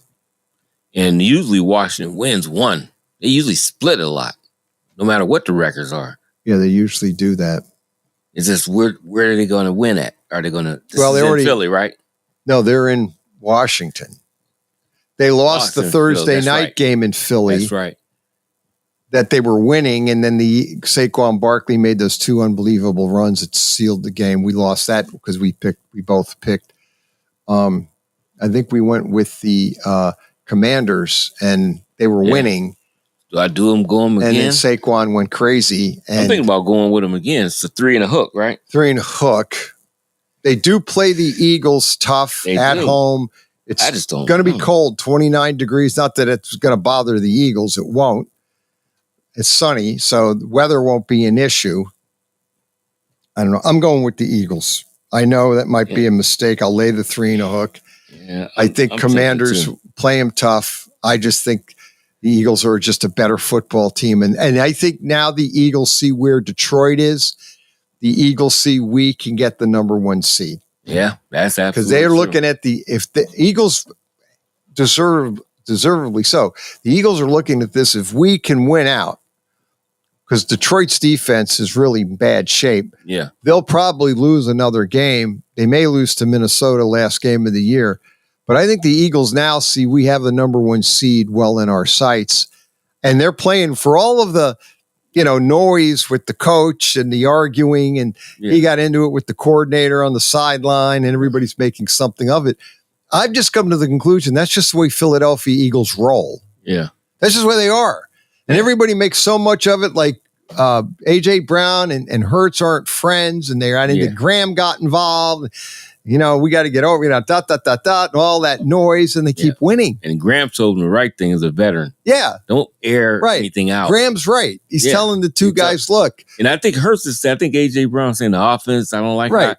But they flipped what they did. They used to throw all the time. He's right. You got a great running back, a great offensive line. Right. There you go. So lean to that, but you're going to still be big plays. And A.J. Brown's complaining he's not getting the touches. And LeVar Arrington says, I've never heard of a wide receiver not complain about touches. Yeah. Because that's what they do. They do. That's what wide receivers do. They complain that they don't get the ball. And they can get the ball 15 times a game. They'd say, why didn't I get it 16? Well, yep. Well, you know what?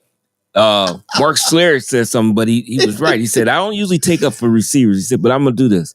He said, they're the guys that's the furthest away from their teammates.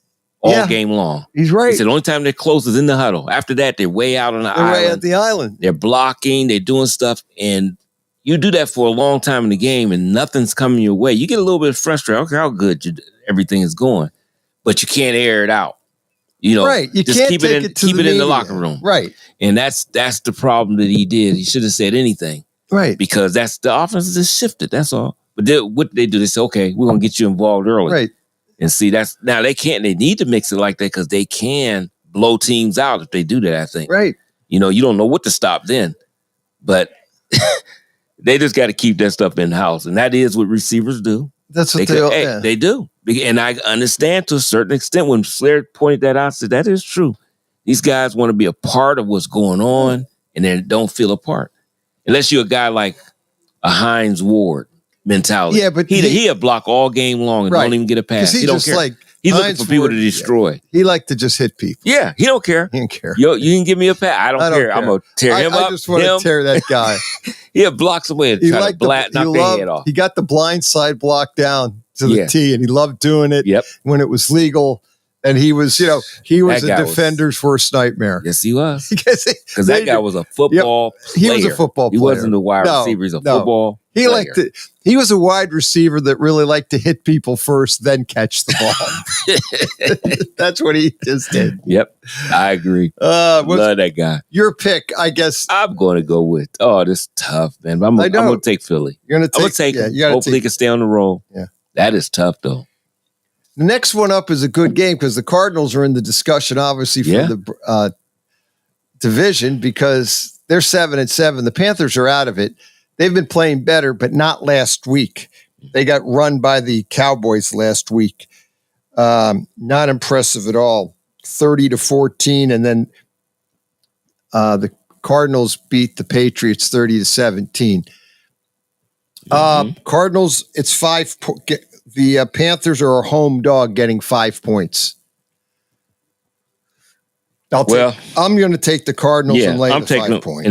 And the reason I'm doing that too is this what you said. They have to win. Yeah. You got to come out and just show who you are. That's it.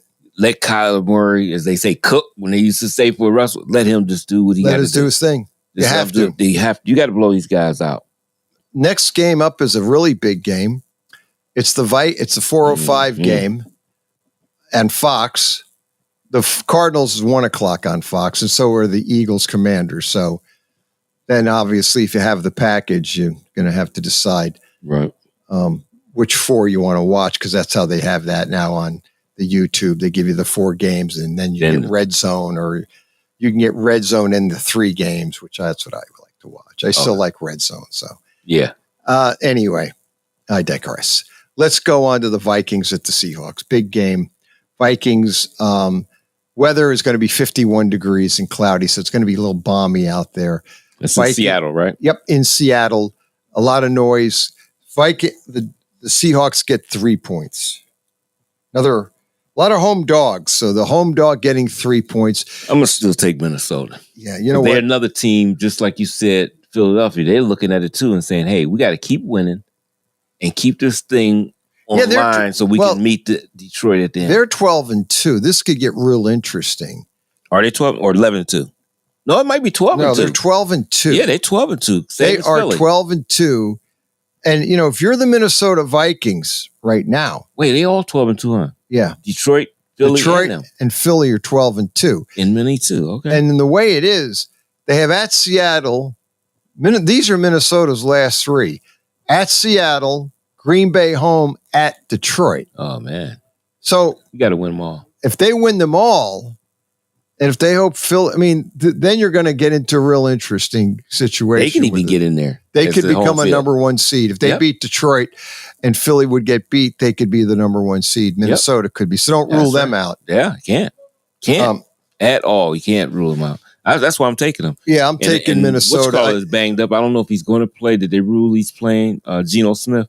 I think you have to have him in. Yeah, that's a great question. I got to because he's banged up with that knee. Geno is banged up, and they're kind of they're not doing it with what's his name? Howell. Sam Howell. No, they're not doing it. The line doesn't protect well enough for Sam Howell because he can't get out of there.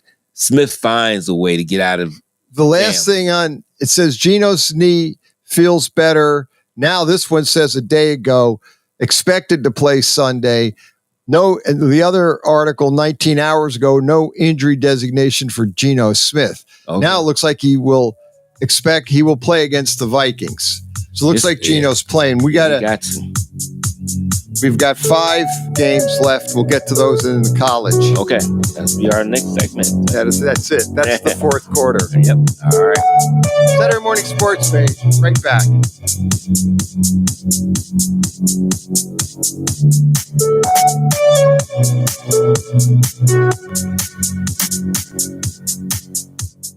This is Matt Lipsack, the voice of the Youngstown Phantoms, and your home for Phantoms hockey is Western Reserve Radio. Welcome to Calvin's Barbershop. You all got to see this. I don't even want to know what you're looking at on that phone. Well, you should. I was learning about the dangers of high blood pressure and that we need to get ours checked regularly. High blood pressure can increase the risk of heart attack or stroke, but this text program can help keep it at a healthy range. Just text Barbershop to 97779 to sign up. I'll get right on it as soon as I'm done with this baby panda video. Text Barbershop to 97779. A message from the American Heart Association and the Ad Council. The Mahoning Valley's leader for golf, Milk Creek Golf Course, is now booking tee times for 2024. We offer stay and play opportunities available with 9 area hotel partners. For more information, visit our website at millcreekmetroparks.org. Also, look for new, exciting opportunities coming soon, including an indoor player development center with Trackman, an indoor Callaway Club fitting center, and an Odyssey fitting studio in 2024. Follow us on Facebook at Milk Creek Golf Course or call 330-740-7112.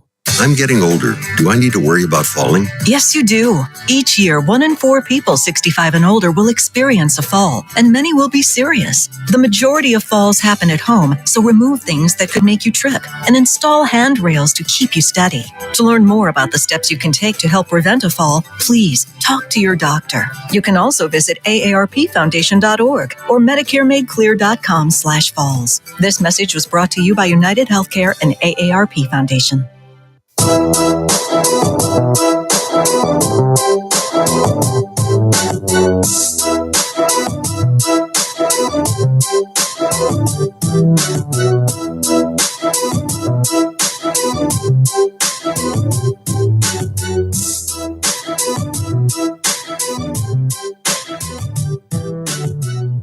It's Tom Brady. They said is going to be the head of Tom Brady's going to be the one, right? We're talking about the Raiders and potentially Antonio Pierce will be out at Raider coach. Speculation is. Mm-hmm.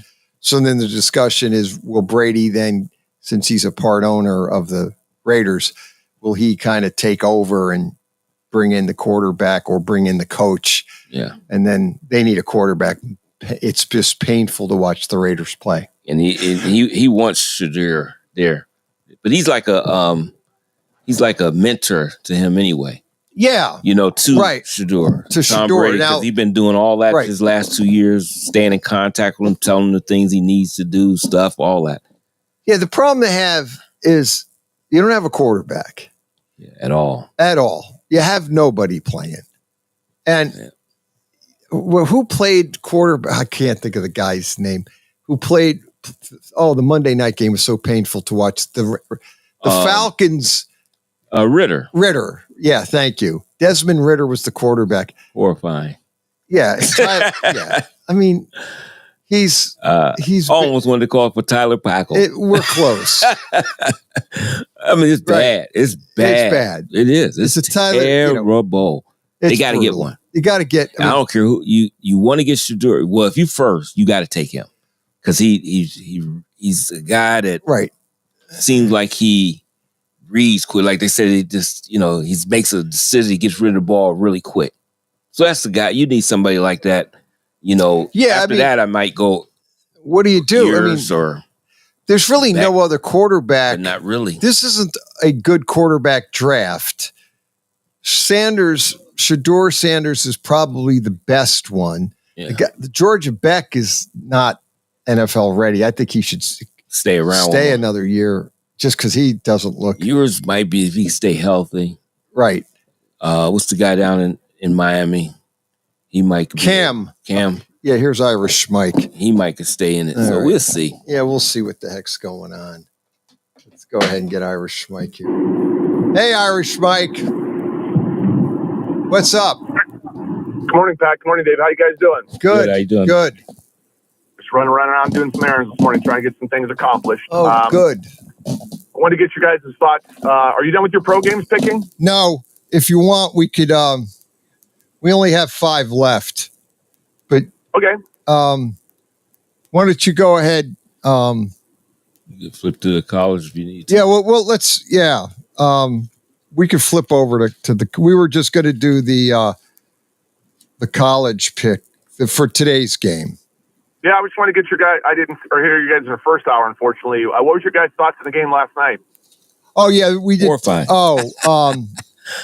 You made the case of why you sent me that thing about that text about Lane Kiffin of Ole Miss, and we said basically it made Big Ten had no business having 4 teams in.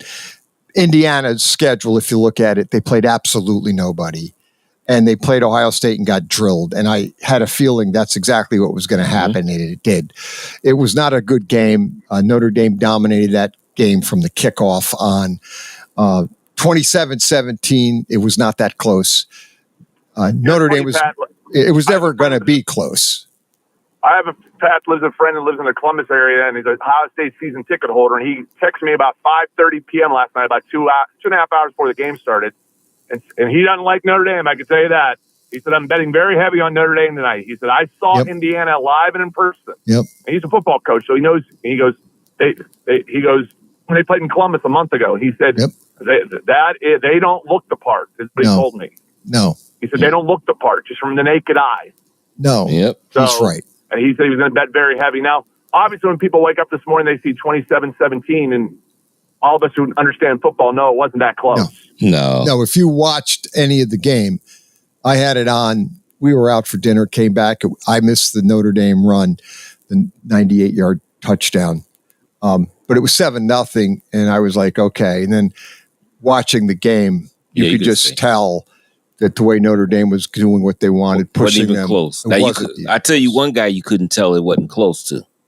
And that guy's name is Marcus Freeman, because you can see on his face, he did not like them giving up those last. No, he was mad. He was hot because he know they dominated, and it should have been left just that way. That score should have showed the domination. Yeah, he was not happy. He didn't like it. No, not at all. They play, but the game last night makes the argument you should have put either Ole Miss or Alabama in. Yep, they got would have had a better game. They got to look at it. You got to look. I don't care about no wins and losses. No, you got to look at it. And the Big Ten doesn't. And the Big Ten's not a good conference. Let's call it for what it is. You have 3 teams in the Big Ten. Very top heavy. Very, but it's typical Big Ten.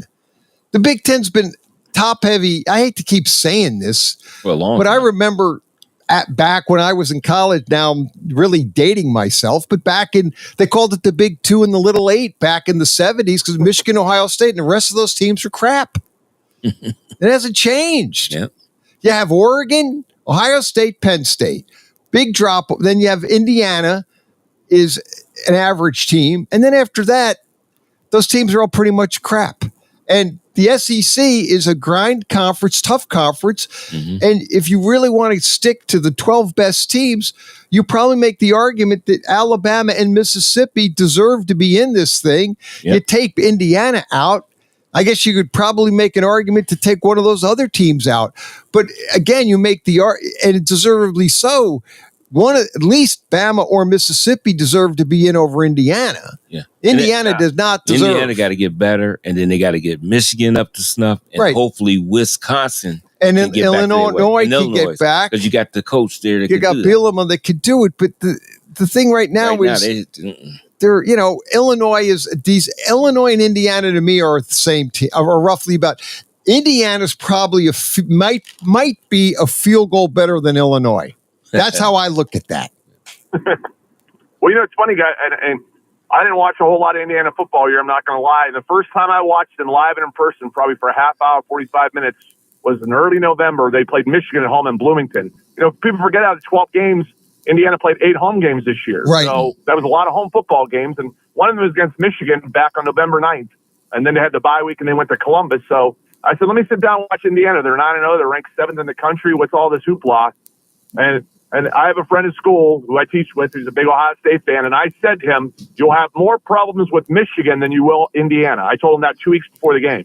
And he could verify. I said, now, I'm not going to sit here and lie to you. I knew Michigan was going to beat Ohio State. I never thought that in a million years, but I thought the Michigan-Ohio State game would be a lot closer than Indiana-Ohio State. You were right.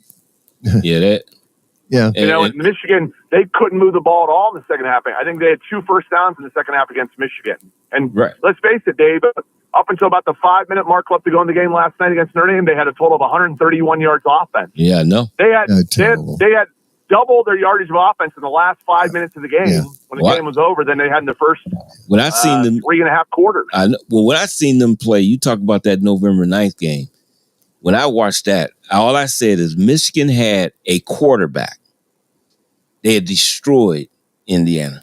Yeah. They couldn't throw the ball. They were one-dimensional, and they still was in the game. And they were in the game, and they had no quarterback. And they really, I mean, you knew they was running every play. Right. And if they were throwing, it was going to be inaccurate, everything like that. But if Michigan had any kind of quarterback.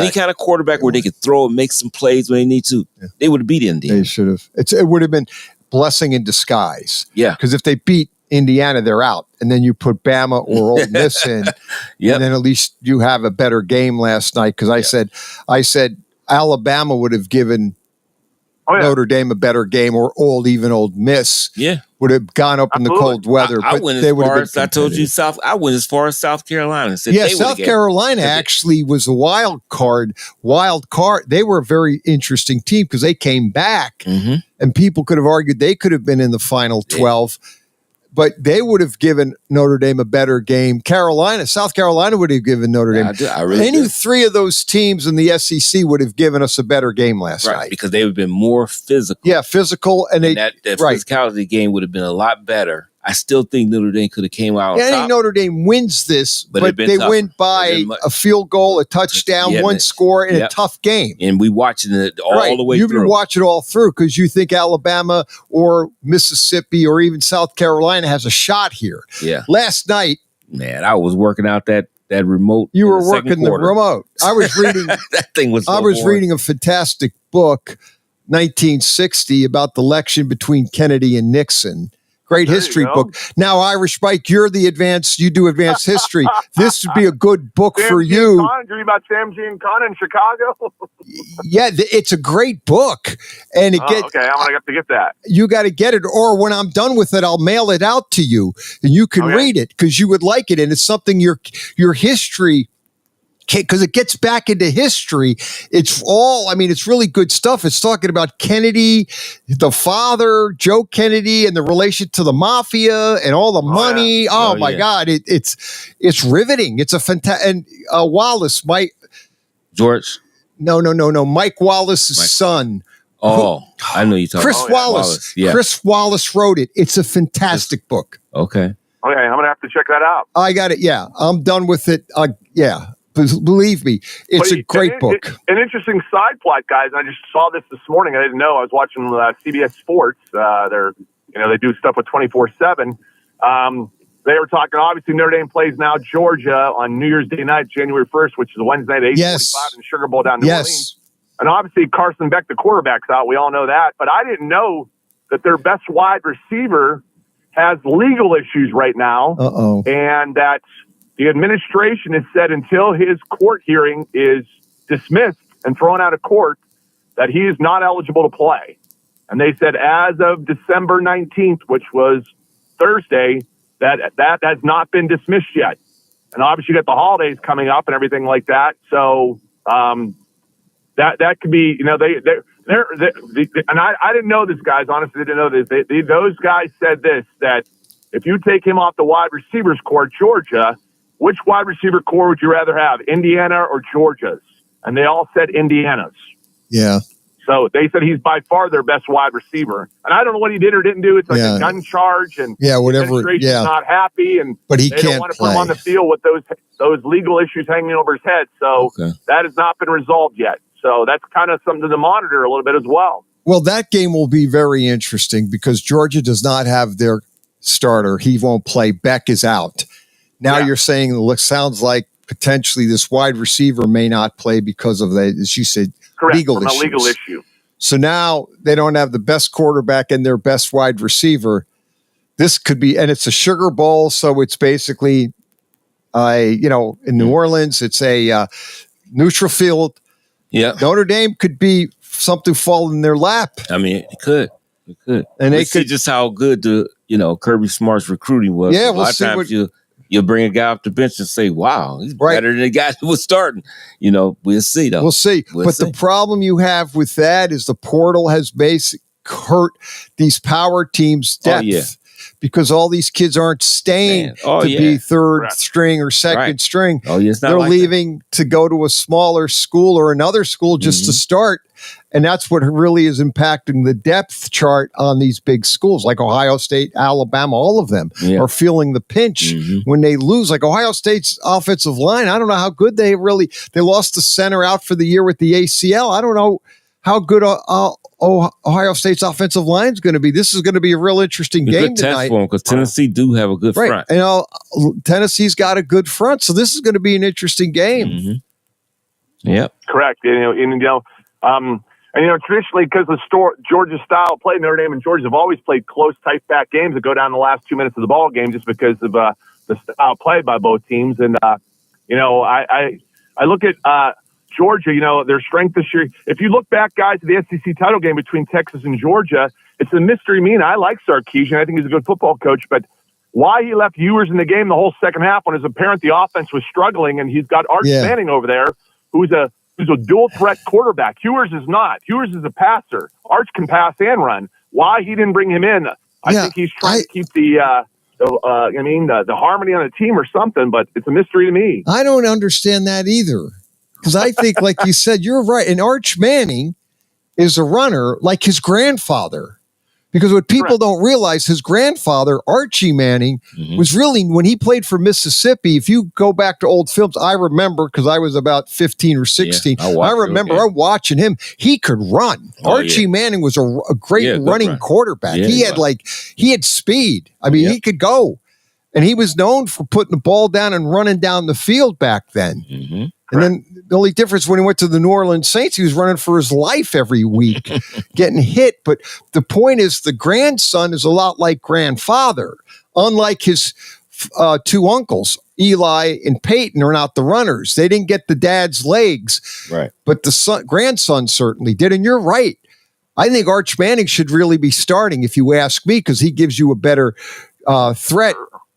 And you're right. You bring up a good point, Irish Mike, about why didn't he have him in the game instead of Ewers. I don't understand. Yeah.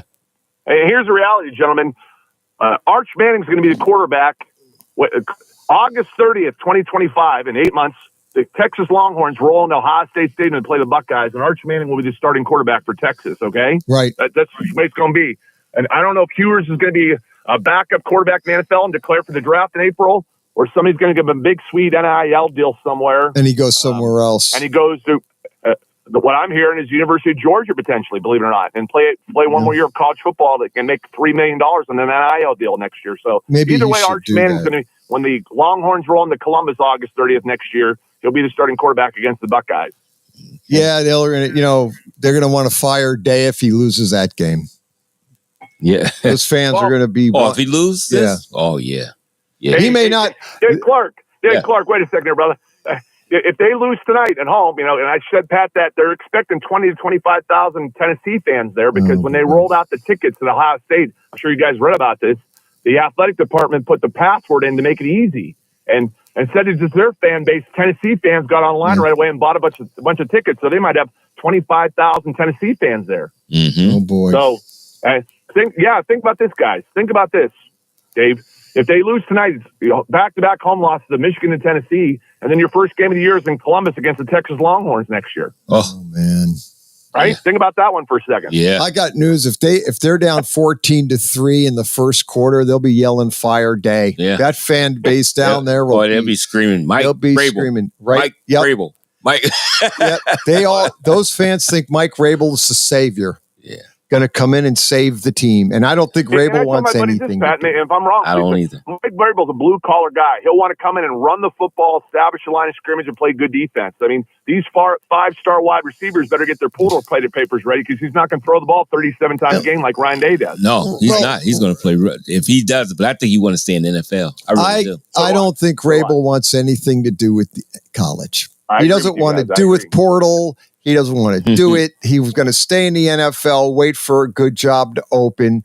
Then he'll take a good NFL job, which he might have his pick now because the rumor is, the Raiders are going to fire their coach. The Giants are going to allegedly, we don't know yet.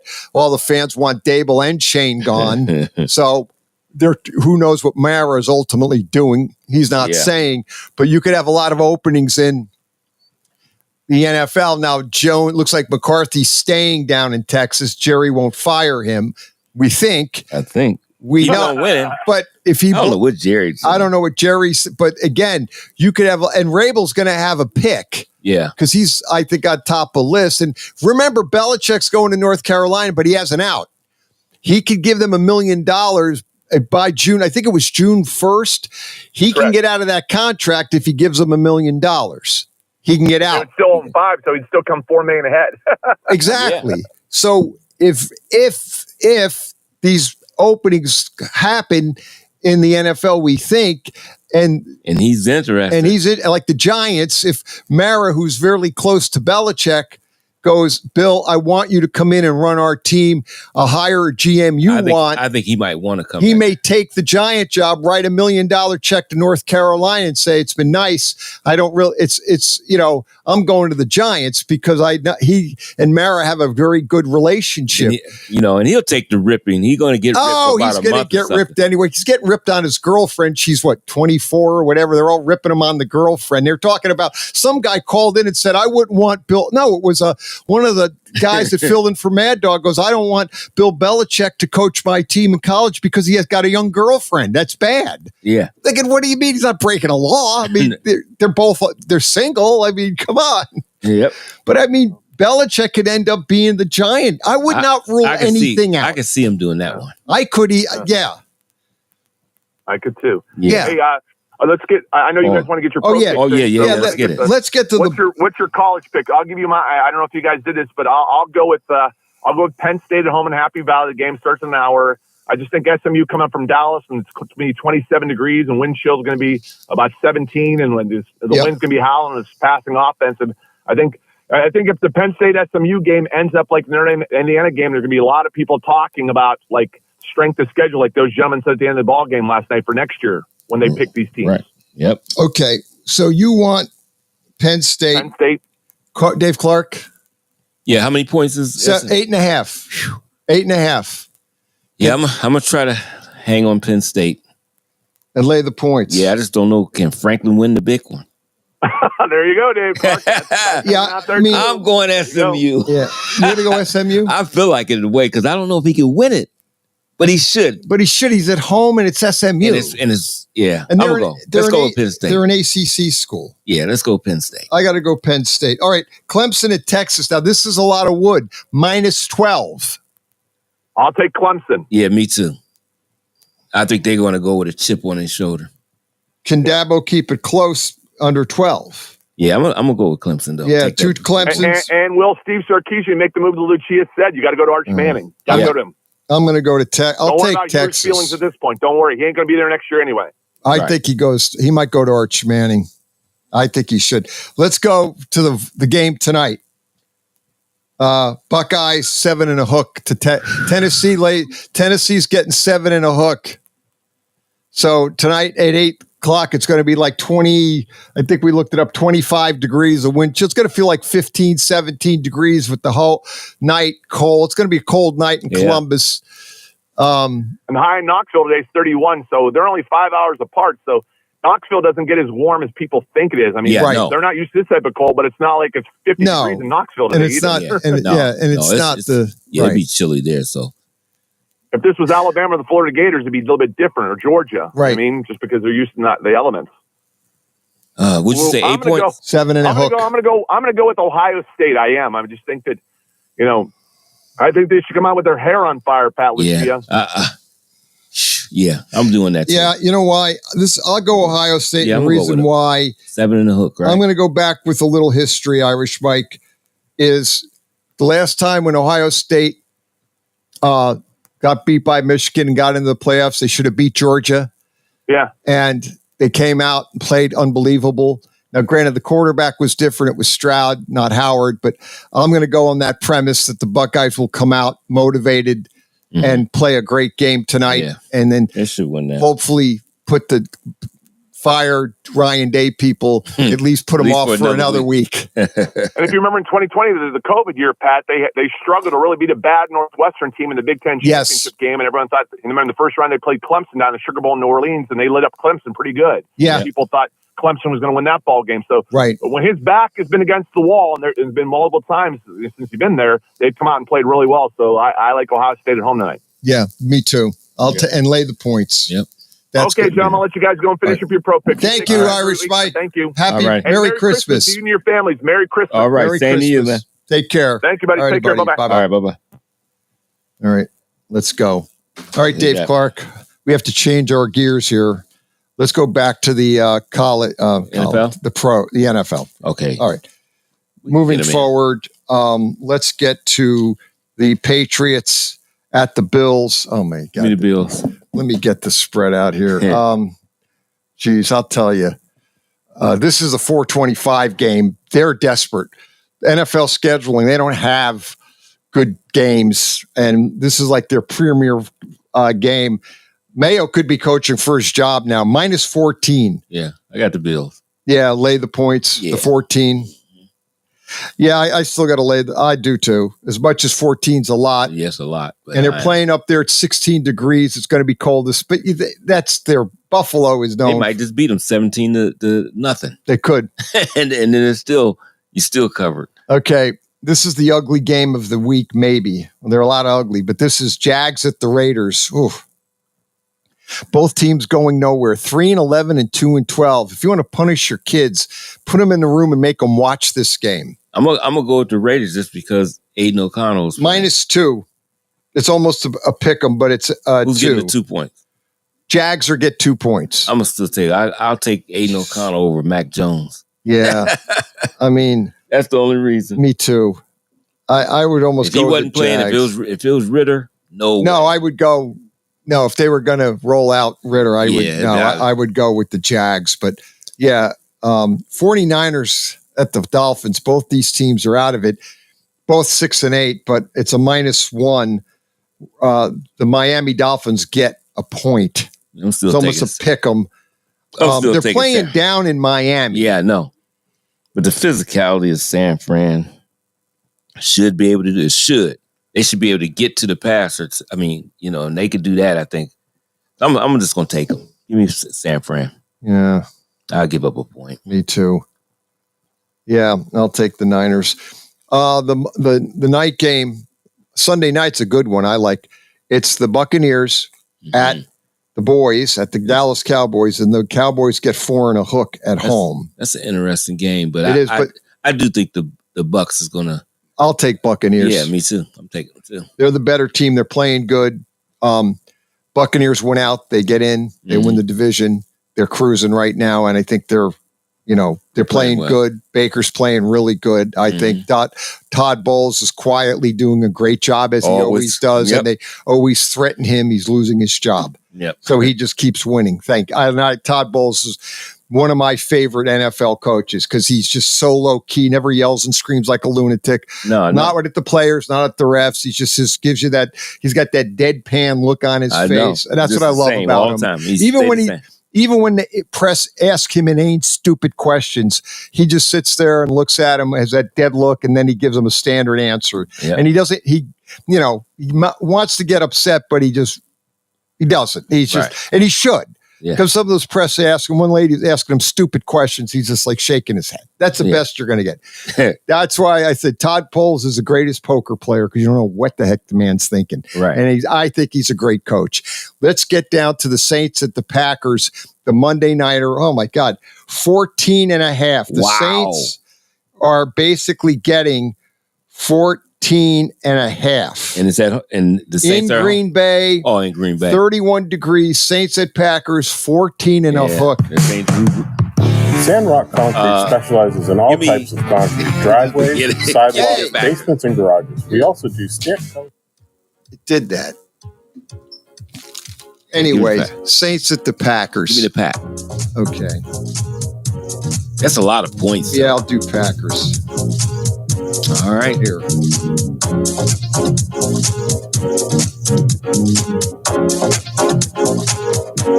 got the Kremlin. Saturday Morning Sports page. Merry Christmas. Do not drink and do not drive. We have the gremlin in our computer. Take care, everybody. We'll do it again. Merry Christmas. Happy New Year. We'll be back next week.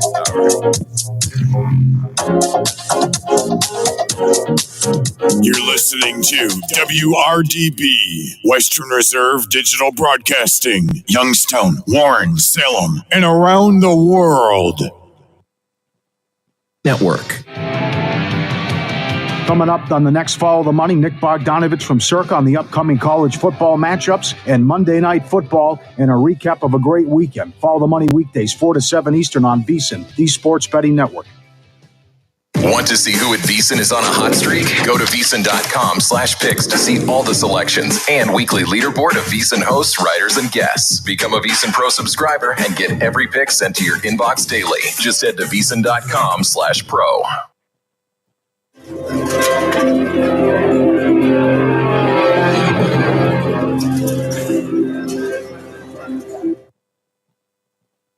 This is VSiN, the Sports Betting Network.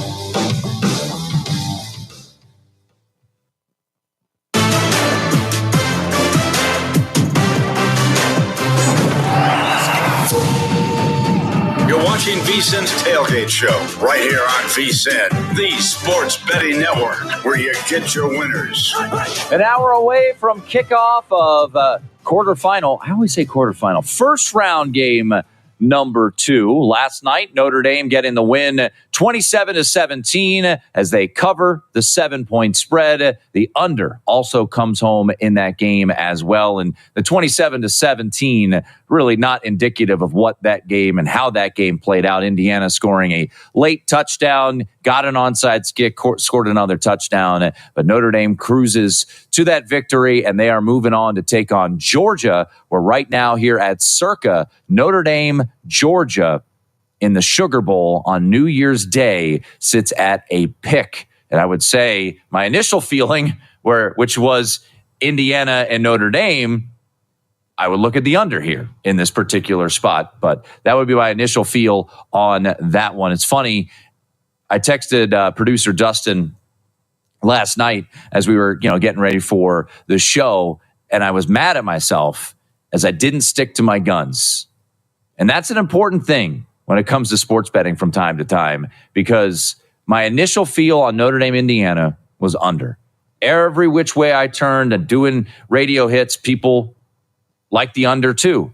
And I saw the market tick up. A couple people that I respect like the over, and I just stayed off of it. And I think I even said it on one of the podcasts this week that I was a bit spooked by the total. I mean, that was a dead under game. So stick to your guns. I did not do so, but Notre Dame getting the win last night over Indiana. They get the cover, and they move on to take on Georgia in the Sugar Bowl. SMU takes on Penn State coming up in less than an hour. Well, let's be honest, probably a little over an hour. We will talk more about the remaining first-round games. We'll be a little college hoops as well when we chat with Matt Humans coming up in less than 15 minutes. We'll get you updated on all the point spreads as you saw just a moment ago there on the screen. SMU a 8.5 point favorite. But it is worth noting as we have 2 NFL games today, and we know that we will get Patrick Mahomes in there. And this was such an interesting situation from a point spread standpoint because of the uncertainty after the game last week where the Chiefs get the win over the Browns 21-7, and he leaves the game with the ankle injury. You're thinking and maybe expecting the worst, that he is not going to play, Patrick Mahomes. And what did we see earlier this week? We saw the Houston Texans be a road favorite earlier on in the week. So congratulations to you if you were able to grab the the Kansas City Chiefs at a plus price, because that was out there. Now it sits at 3.5 in favor of the Kansas City Chiefs. We have seen under money come in on this game, as it was at one point when we thought Mahomes might not be playing, as low as 39.5. It now sits at 42.5 across the market. So Kansas City finally getting a cover they pretty much win every week, right? They are 13-1 on the year, trying to fend off the Buffalo Bills for the number 1 seed. They have to continue to fend them off because they lost the head-to-head matchup earlier this season. So Kansas City and Houston, that game will kick off 1 o'clock Eastern at Arrowhead Stadium. And then at 4:30 Eastern in Baltimore, you've got the Pittsburgh Steelers taking on the Baltimore Ravens. And George Pickens will be out again for the Pittsburgh Steelers. And you look at this offense, and as crazy as it seems, but man, when this offense is without George Pickens, it just does not get going. And I recognize that Philadelphia is one of the best defenses in the NFL. But look at last week. And look, I had Pittsburgh team total under, and they scored that early touchdown thanks in part to not 1 but 2 fumbles, right? They got the fumble forced on Jalen Hurts, did nothing with that, punted the ball away, and then Cooper DeJean fumbled the punt return, short field, and they were able to score. And then after that, it was a whole lot of nothing there from that Pittsburgh offense. Baltimore's already lost to Pittsburgh once this year, a game in which Chris Boswell, remember, had 6 field goals in. I like Baltimore here in this spot. The market would agree. They're out to 7 in every market right now, but I paired Baltimore with Ohio State on a money line parlay. So I am on the Ravens to Ohio State in a money line parlay today. I got that around minus 115-ish. I don't know what the juice has probably gone up a little bit since Baltimore now has moved out to a 7-point favorite. So that is where I stand on those 2 games. We'll continue to get you ready for Week 16 of the NFL season. Of course, started already on Thursday night with a nice win there on Thursday night for I'm stumbling here as we nice win on Thursday night there for the. Hold on. Chargers. What am I doing? Chargers. Goodness gracious. I'm like, I was sitting here looking at my screen. I'm like, what? I pulled up the Rams 49ers game. I'm like, what? No, that was 2 Thursdays ago. Chargers got the win, of course, on Thursday Night Football. So my apologies on that. All right, let's get to what we have in store today as SMU and Penn State go head to head at Happy Valley. Right now, 8.5-point spread is where we sit. Total sitting 52, a little bit of under money coming in today. But James Franklin asked about Kevin Jennings, a unique quarterback that he will face, the quarterback of SMU. And I am very intrigued to see how Kevin Jennings does against this Penn State defense. And this is James Franklin on what he expects to see from the SMU signal caller. Lamar. We haven't played the Ravens, the Baltimore Ravens, but that's who he reminds me of. Athletic, can extend plays, can make big plays, does a really good job of keeping his eyes down the field. I think that's his style of play. I don't know if we have anybody else that we have played this year that's similar to him. But he reminds me, his game really reminds me a lot of Lamar Jackson. Pretty high praise. And, maybe a little classic coach speak because, Bill Belichick always would never really elaborate on his team, but would go in depth on the opponent and the opposition. But Kevin Jennings is a baller, man. And it's crazy to think that Rhett Lashley, who we'll hear from here in just a moment, as good as a coach as he looks and seems to be, started the year with Preston Stone as his starting quarterback. And as we just heard from Mike Sanford, and I would agree, this team almost lost to Nevada week 1, but they made the change and it has worked out wonderfully for SMU. And for me, when I look at what we saw in the ACC championship game from SMU, the fact that they were down out of the chute 24-7 at halftime, and they battled back, knowing that they needed to come back to make it respectable in order to make the playoff. That impressed me by this SMU team. I do not have a bet yet on this game, maybe looking under a little bit in this one. But Kevin Jennings, we'll get into some of his props and look at the prop market here as the show goes on. But Kevin Jennings is a very talented quarterback and could give this Penn State defense a little bit of trouble. What about the Penn State offense? Drew Aller, Nicholas Singleton, Katron Allen, that's their backfield. It's a very good backfield. But the Mackey Award winner is a gentleman by the name of Tyler Warren, the tight end for Penn State. He kind of does it all. Probably should have been given one of those runs that he has had this year from the goal line against Ohio State. But I digress. Rhett Lashley knows he's going to have his hands full today facing arguably the best tight end in the country. I don't know if you defend him. I think you try to just contain him and slow him down a little bit. He's going to get his. I mean, he's a matchup problem. If you play man, he's definitely a matchup problem. You know, we had that with R.J. Maryland in some ways. And if you play zone, he's still a matchup problem because he's so big. And all zone becomes man once the ball's in the air anyways. And, you know, whether you have one guy, two guys on him, and they do a really good job of moving him around. He plays a bunch of different places. So, you know, it's kind of like when we had a Rashee Rice. Like, he was going to get his catches. You know, and so obviously we hope that we can keep him from being touchdowns and explosives. But, I mean, he's special. There's a reason he won the Mackey Award, and he can do all the things he can do. And he's got a big-time NFL career ahead of him. So we definitely got to be aware of where he is. You know, rarely do you see a tight end where the offense kind of runs through them. And to some degree, that's what they do with him.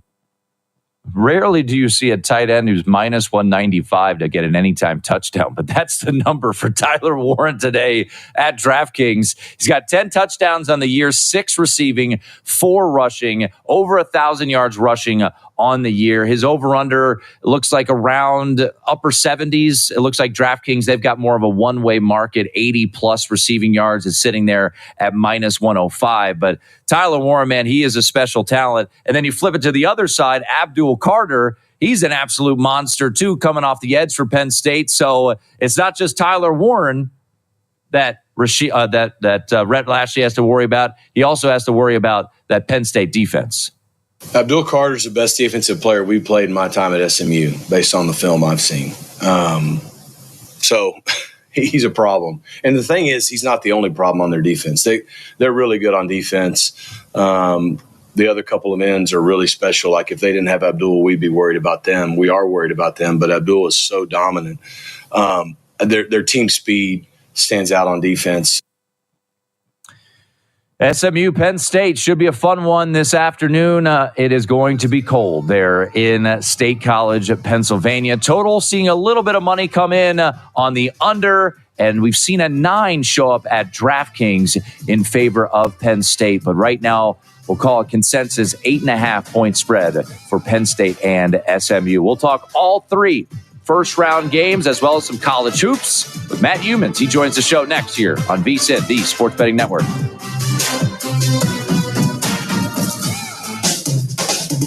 Horse racing's premier year-end event, the Breeders' Cup, is November 1st and 2nd. And the best way to bet it is with First Bet. First Bet is U.S.-based and puts the Breeders' Cup action right at your fingertips with live video, a free wager guide, and a sleek new betting interface. So no matter how you play the ponies, First Bet is the right choice for you. Head over to firstbet.com. That's the number 1 stbet.com to get started. Enter promo code VEASAN200 to claim a $200 sign-up bonus. Do you own a timeshare? Well, face the facts. You made a mistake. You made a bad purchase. A timeshare is not an investment. It's a money pit that continues forever. If you use your timeshare, that's great. But if you don't, and you want to legally get out of your contract, call my friends right now at the Timeshare Exit Hotline. They're an experienced team of lawyers who help good people like you get out of a timeshare contract that they just don't want. Don't throw away your money on maintenance fees. Use it for things you really want. We can help you end your timeshare contract and stop the money drain immediately. If you are ready to move on with your timeshare, call our team right now. Cancel your timeshare now with a free call. 800-858-6811. This is Matt Lipsack, the voice of the Youngstown Phantoms, and your home for Phantoms hockey is Western Reserve Radio.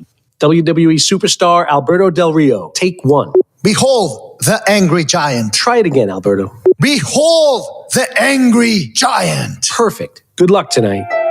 Behold the angry giant. Yay! Read me another one, Dad. This is WWE superstar Alberto Del Rio. It only takes a moment to make a moment. Take time to be a dad today.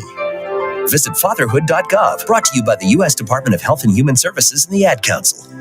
This is Everett Fitzhugh, the radio voice of the NHL Seattle Kraken. And when I want to catch up with Youngstown sports, I tune in to Western Reserve Radio, WRDB, The Scourge.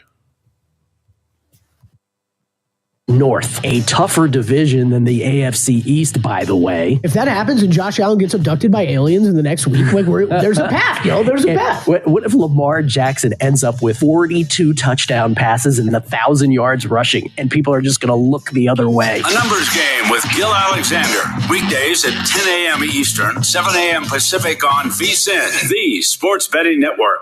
Matt Brown and Mike Somich are on Ready, Set, Bet as they get you ready to make your bets as the last batch of football games kick off. What I took away from this is I want to bet against the Patriots when they're behind by 2 scores. People are going, well, I wonder if this team's actually better than we thought. They're not. They don't have enough talent. Don't miss out on crucial advice for live betting once the game starts, as well as looking ahead to the upcoming action. Tune in to Ready, Set, Bet, Saturdays at 7 p.m. and Sundays at 8 p.m. Eastern on VSiN, the Sports Betting Network.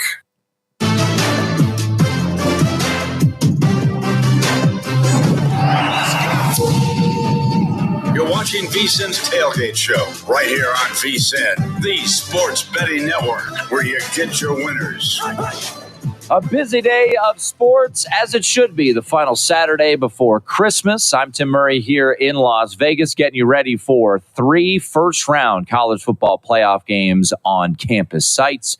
Penn State, Texas, and then the nightcap in Columbus at Ohio State. We've got 2 NFL games, including arguably the best rivalry in the NFL, the Ravens hosting the Pittsburgh Steelers, and we've got a plethora of college basketball. So it's always great to catch up with my partner in crime on VSiN Primetime, as well as the VSiN College Football Betting Podcast. It is Matt Humans joining us courtesy of our progressive guest line. And Matt, you had the under last night, which was a no-doubter, and you almost got a miracle backdoor cover at some point there with Indiana. But just overall, what was your takeaway from last night's 27-17 Notre Dame win over Indiana? Yeah, the under was a really good play. That's pretty obvious, but the dog was dead. And I think it was pretty obvious early that Indiana just didn't bring it. And it was kind of like, again, the Hoosiers stepped up in class like they did against Michigan and Ohio State, and their offense really struggled. Notre Dame defense controlled the game. The 98-yard TD run by Jeremiah Love was kind of a backbreaker, really. You cannot allow that to happen if you're the Indiana defense and you supposedly have the number 1 ranked rushing defense in college football. It was just a fluke what happened at the end. To tell you the truth, I was really disappointed in Curt Cignetti. Mm-hmm. This guy's bold. He's cocky. He talks trash. And he shows up with 2 cowardly punts last night. How do you punt from the 36-yard line on 4th and 8? And he coached like he was scared. From the Notre Dame perspective, I thought the Irish can play better. And they're going to have to play better to beat Georgia. I don't think Gunnar Stockton is a quarterback who should beat the Irish, but Notre Dame's offense is going to have to play better than it did last night. Yeah, no, I would agree with all of that, and I opened a show with some thoughts on Curt Cignetti, as he is a bold coach, but he didn't show it there on the field. But we move on as we always do, and let's go right to the evening affair in Columbus as Ohio State takes on Tennessee, and a game that we've talked about a lot. The total is right now sitting at 47 here at Circa, and the spread 7 across the board. So, Matt, Tennessee, Ohio State tonight in the shoe. What are you betting on?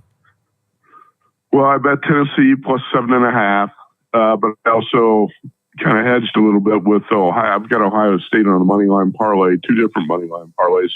One that had Notre Dame on it, and another one with Ohio State, Penn State, and Texas. Tim, I think it would be really surprising to see any of these home teams lose. Again, this is a playoff situation where you're playing on your home field, not on a neutral. And that's why the home favorite should be a little bit stronger, obviously, in this first round. But if there's one home favorite in the first round that you think could get upset, I think it's the Buckeyes.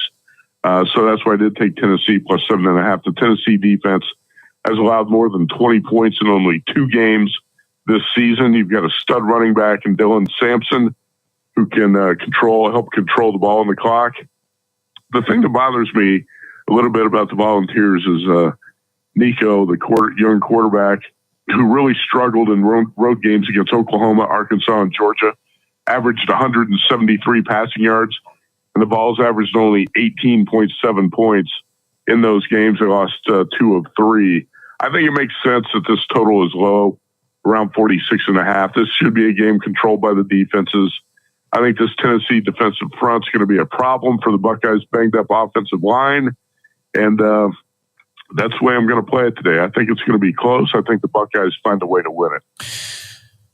Ohio State, Tennessee right now, 7 juiced across the board at most shops. There is a 7 minus 110 out there, but mostly juice 7s, but no hooks. Those hooks have all been scooped up. We'll talk more about the action we've seen behind the counter coming up in just a little bit with Chuck Esposito. Matt Humans joining us here via the Progressive Guest Line. Matt, I don't think you have plays on the earlier 2 games, but let's just run through them. SMU, Penn State, seen a little bit of under money hit the market here today as that's down to around 52. Penn State laying 8.5. There is a 9 out there at DraftKings. Anything you're looking to get involved in with SMU Penn State? Well, as I mentioned before, I've got the favorites on a couple money line parlays. So hopefully not sweating these out too much, but I bet Penn State just to win the game in advance. And Tim, I was actually pretty impressed by the way the Nittany Lions played the Big Ten championship game. I know they fell behind Oregon early and had to play catch up, but again, 523 total yards against that Oregon defense and 297 rushing yards for Penn State. So I actually thought in a loss, that was one of Penn State's more impressive performances. And I like Rhett Lashley a lot, and I think SMU is going to be dangerous here, but I don't think the Dogs are going to pull off the upset. So again, Penn State on a money line parlay is just the way I played it. Looks like it's going to be really cold. There's snow on the ground. It's not going to be snowing during the game. Not much wind, so I don't think weather is going to be a big factor. Yeah, I took a little nibble at the under. There was a 53.5 out there this morning, so we will see if these teams get it rolling. And then the midday affair, Clemson and Texas. I took some dog here, but I also kind of went on the other side of that, trying to thread the needle, and took some Clemson team total under. So I'm on a little Clemson, a little team total under. Total sits at 50 right now, but the market is inching closer. Do we see a 14 as Texas continues to get money in the market here on game day? You know, you talked about that Penn State total. That was a popular play last night on the Circa Friday Football Invitational, the under in the SMU Penn State game. And I was in the book for a while after the show last night, and Clemson was, that number kept inching up. It got to 13.5, I think by about 9 o'clock last night at Circa. I wondered if it was going to be a 14 by this morning. I know a lot of the numbers guys make Texas a bigger favorite. Circa opened this number 8.5, and it's up to 13.5 at this point. I know some numbers guys who actually made it higher than 14.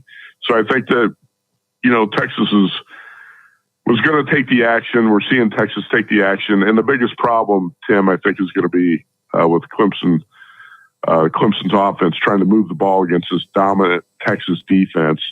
And I don't see it happening over the course of 4 quarters. I'm not a big believer in this Longhorns team, but I do believe in that defense, especially the defensive front. And I could see Texas getting the job done and pulling away in this game because I'm just not sure Clemson's offense is going to be able to do enough.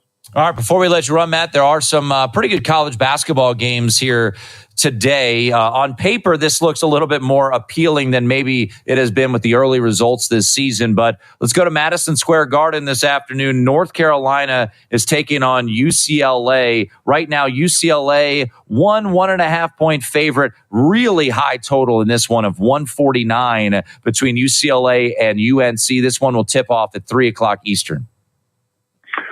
I'm going with the better coach, the better defensive team, and that's UCLA so far. And the Bruins don't really blow you away on paper when you look at them, but Mick Cronin's really got this team playing a lot better since that loss to New Mexico in Vegas in early November. UCLA has actually won 9 straight. Have not played the toughest schedule, but they did beat Oregon on the road 73-71. Did beat Arizona on a neutral last week. So the Bruins have been playing pretty good basketball. And Tim, we talked with John Henson, former Tar Heel, on the show a couple nights ago. And I don't like the way this Carolina team is playing on the defensive end of the floor. Very streaky offensively. Don't have much of a presence around the rim in terms of rim defense or an inside scoring threat.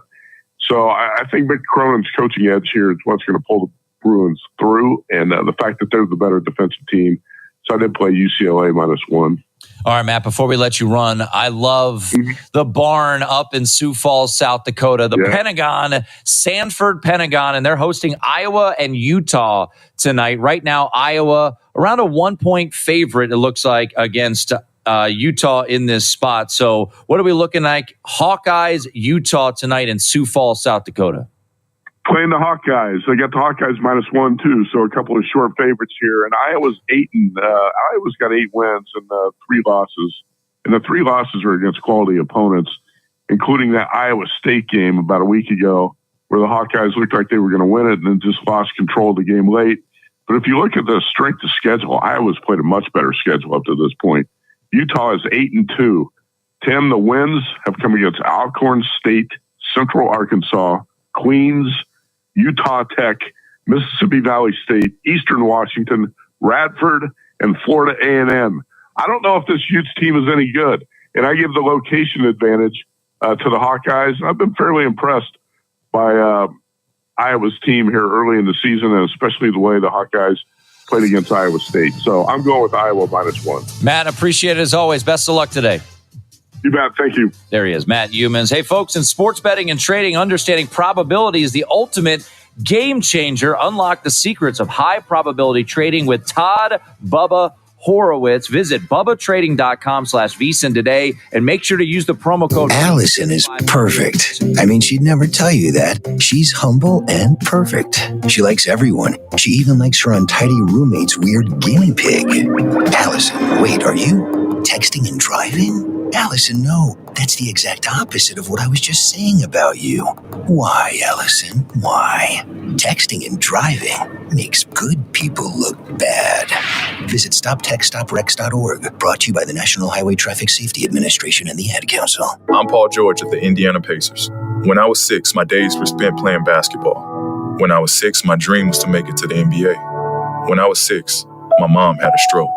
So I want you to learn to spot a stroke fast. F-A-S-T.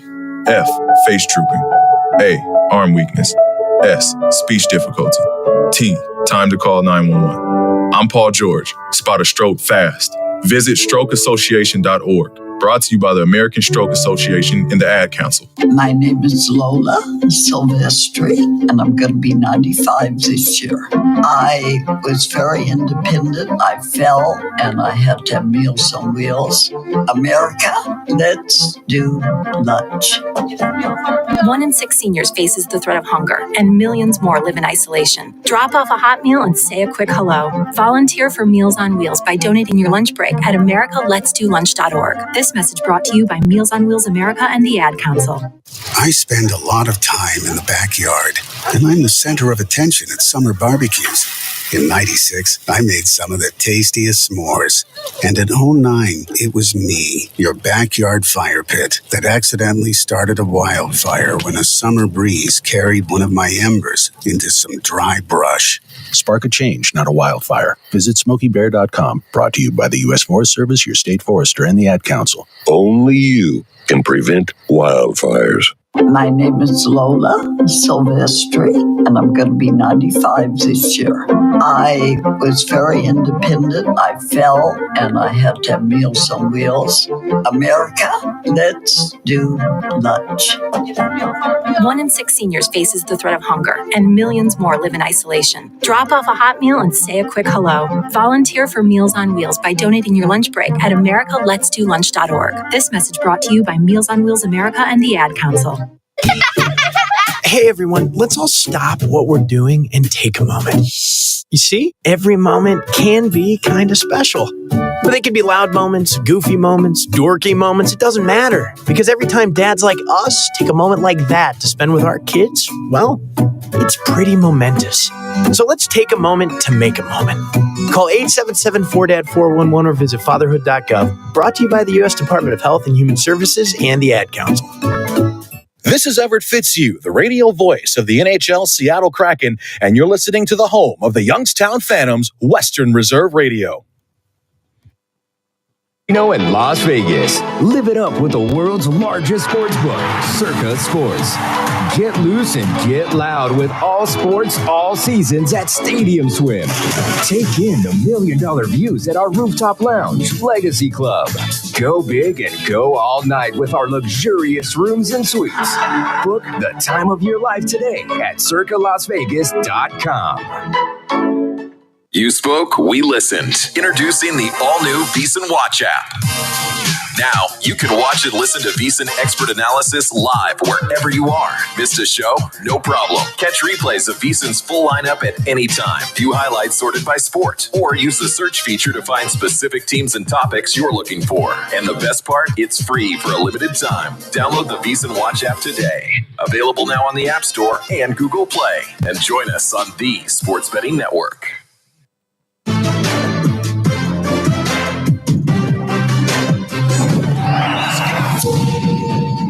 You're watching VEASAN's Tailgate Show right here on VEASAN, the Sports Betting Network, where you get your winners. We're getting you ready for all of the games today. 3 first-round on-campus college football playoff games. The first one going to start in a little over 30 minutes. That'll be SMU and Texas. We've got 2 NFL games. We've got college hoops as well, as this is the VEASAN Tailgate Show. I'm your host, Tim Murray, here in Las Vegas. And joining me, as he's done throughout the college football season in this time slot, is our good friend from Stations Casino. He's over at the Red Rock here in Las Vegas. It is Chuck Esposito. And Chuck, I'll keep playing my game. We've only got 3 games today. Most lopsided ticket count here. I'm just going to stick to my guns. I might be wrong on this one, but I'm going to say it's Tennessee. There seems to be a lot of love out there for Tennessee. I've never picked a dog in this segment as the most lopsided ticket count, but I'll go Tennessee as the most lopsided ticket count right now.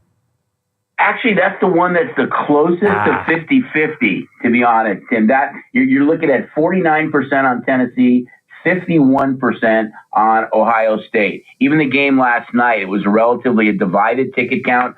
The other 2 games you're looking at today, the one with the most lopsided right now, for us at least, is Penn State at almost 60% of the ticket count. Clemson, Texas is almost split as well, 51-49. So overall, the 4 playoff games, very, very close, with the largest ticket count on the middle game today, and that's Penn State at about 60%. Yeah, and I mean, to be honest, Chuck, for you guys, I would imagine getting kind of split action, especially with notable teams as favorites. Notre Dame last night, Penn State, Texas, and Ohio State. I would say it's a little bit of a surprise to see that the action is so split, because throughout the regular season, most of those teams are very trendy and very public sides, right? Yeah, you're 100% right. It was, I know we chatted a little bit off air, but kind of strange last night is that we really had the sharp guys or the sophisticated play taking Indiana, but our larger players, our larger casino players and book players were all over Notre Dame, which kind of balanced the game. we were in a position where we kind of either needed Indiana to win the game outright or Notre Dame to cover and win. Ideally, it would have been Notre Dame to win by enough to cover teasers as well. That late Indiana touchdown kind of took that off. But we were also huge under fans last night, which did work out well for us. But overall, these 4 games have been much more divided than what we've seen during the regular season and chatted about, with some huge favorites being, in that mid 80 to almost 90% range of ticket counts. Again, here, the largest one is Penn State at almost 60%. I was talking to Derek Stevens on Thursday here on VSiN, owner of Circa, and they're in a couple other states. You guys are just here in the state of Nevada, but I was asking about just this week is normally, and you know this, Chuck, usually a relatively quiet time. I know Stations Casino is more locally kind of oriented here in Las Vegas, but how big is this for business for you guys, just from a straight handle standpoint, to have these massive college football games the week before Christmas, and then we'll do it all again on New Year's Day? It's crazy for us, and I know we chatted about this, Tim, but it's, the bowl season had lost some of its luster. I'm a huge college football fan, but so many kids going into the transfer portal, getting ready for the NFL, coaches leaving. I mean, there was dramatic line movement over the last several years that you didn't always see. Bowl games were bowl games. This was a chance for David against Goliath in some cases, or really good matchups, teams to finish strong, and their key players were playing. You didn't see that over the last couple of years. But now with this playoff format, these are huge games. And just based on the handle yesterday, it was crazy. I mean, I can only imagine what we're going to see on the 3 games today. And then as these playoff games move forward, I think it's going to be huge. I think it's great for us. If they want to expand to 16 teams, ding, ding, I'm all in, buddy, because I think it's great for our side of the counter. Yeah, Chuck Esposito is going to call up the College Football Playoff Committee and say, hey, we could use a couple more games, and I think you're going to get that ultimately here. He joins us courtesy of the Progressive Guest Line. All right, Chuck, let's just run through these game by game, and we'll hit also a little NFL as well. So SMU Penn State going to kick off here in less than a half hour. Right now, I have the Stations app out. You're sitting Penn State 8.5, total 52. If I saw it right this morning, it did look like you were a little higher on the total. 53.5 is what I saw when I came into work this morning. So what have we seen on the total in Penn State SMU? Real quick on the game, we opened 8.5, went to 8, back to 8.5, so we're exactly where we opened it. As far as the total went, we opened at 53, and the initial push was clearly on the over. Even the ticket count, this one is the largest kind of ticket count in favor of the over, where you've got 75% of the tickets on the over. Opened at 53, went as high as 54.5.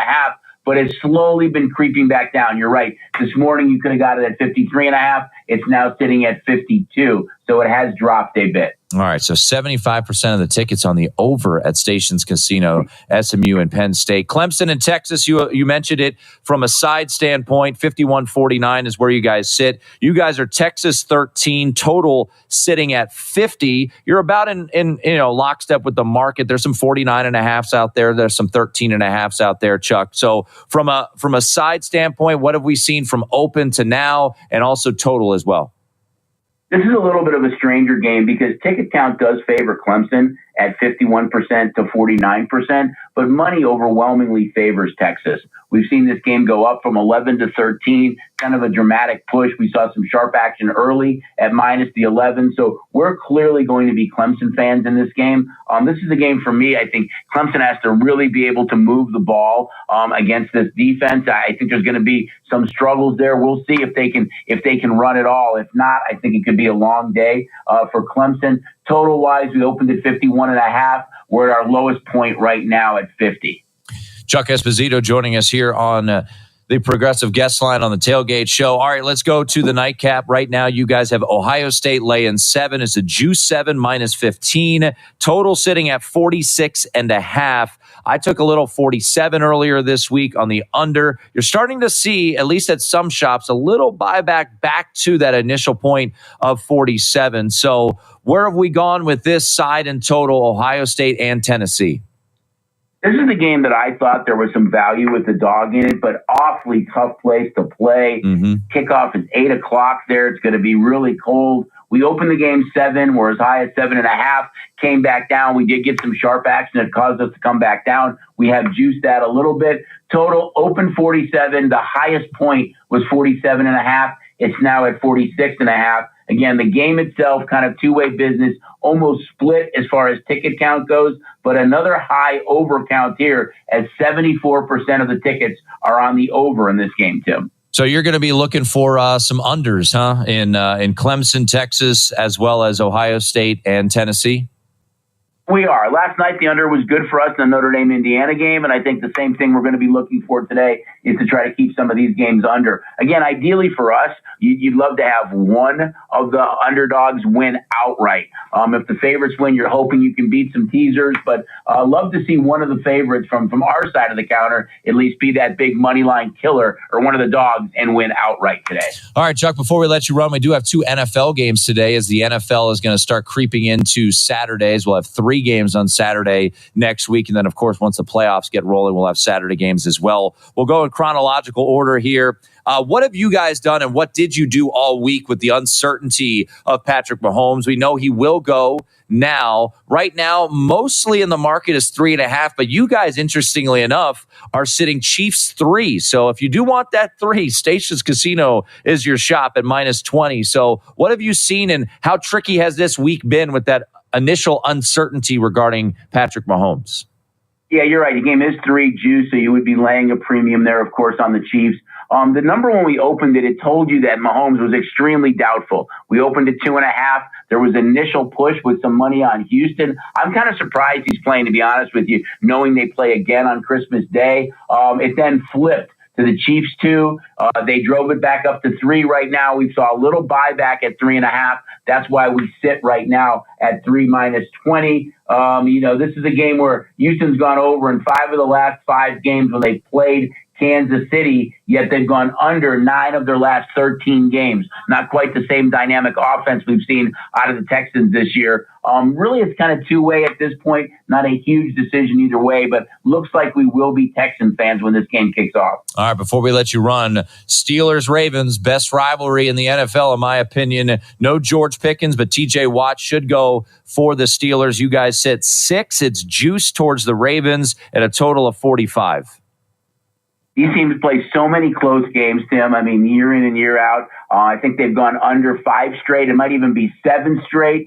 We've seen some action come in on the under in this one.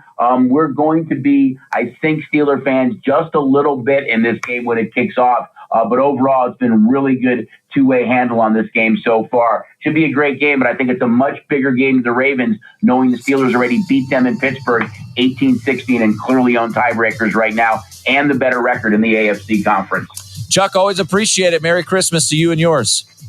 All right. Thanks, Tim. Same to your family. And there he is, Chuck Esposito from Stations Casino in Las Vegas. We'll give you my best bets for today. On the other side, it is VSiN's tailgate. Okay, what are you wearing right now? Nothing. That's right. So mommy's going to teach you how to dress yourself. Underwear always comes first, name tag at the back, then pants, then shirt. Get the first button in the right hole or you have to start all over. Socks going first, then shoes, right on right, left on left. With shoelaces, just take the ends, cross them over, switch the loops. The rabbit goes down the hole, pull tight, and you're left with bunny ears. Got it? Why are your pants on your head?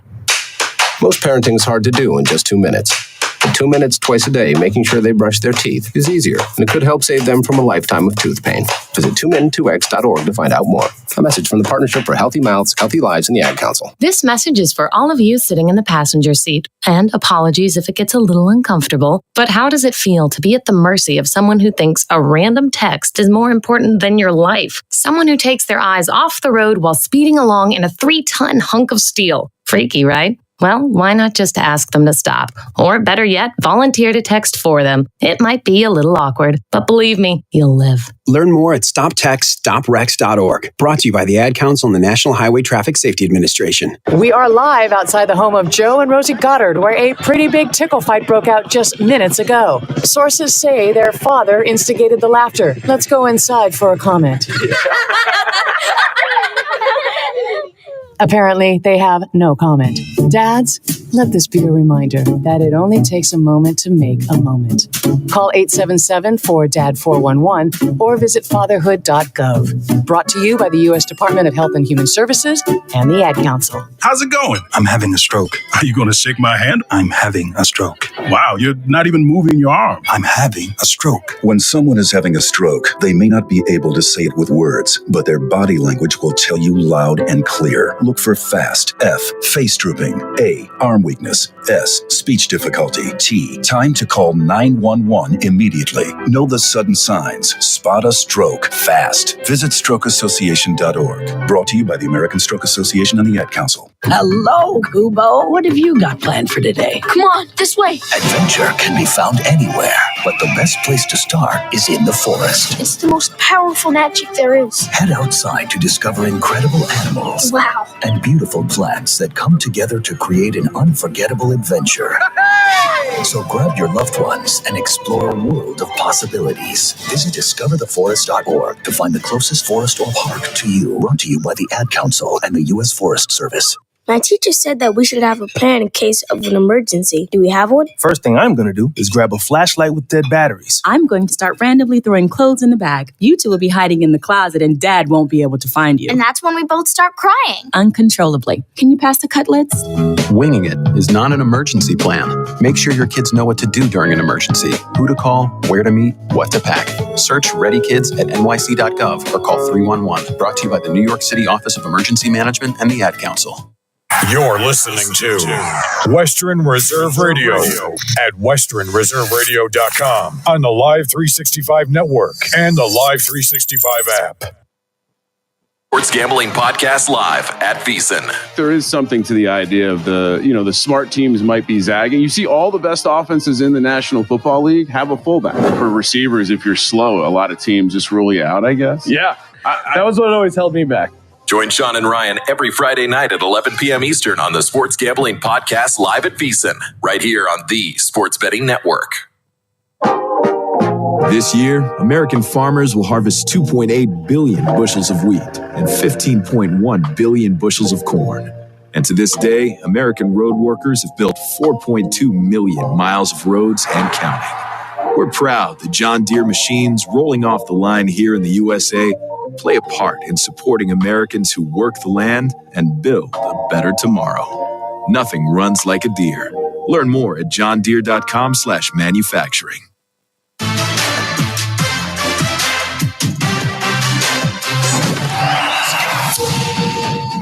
You're watching VEASAN's Tailgate Show right here on VEASAN, the Sports Betting Network, where you get your winners.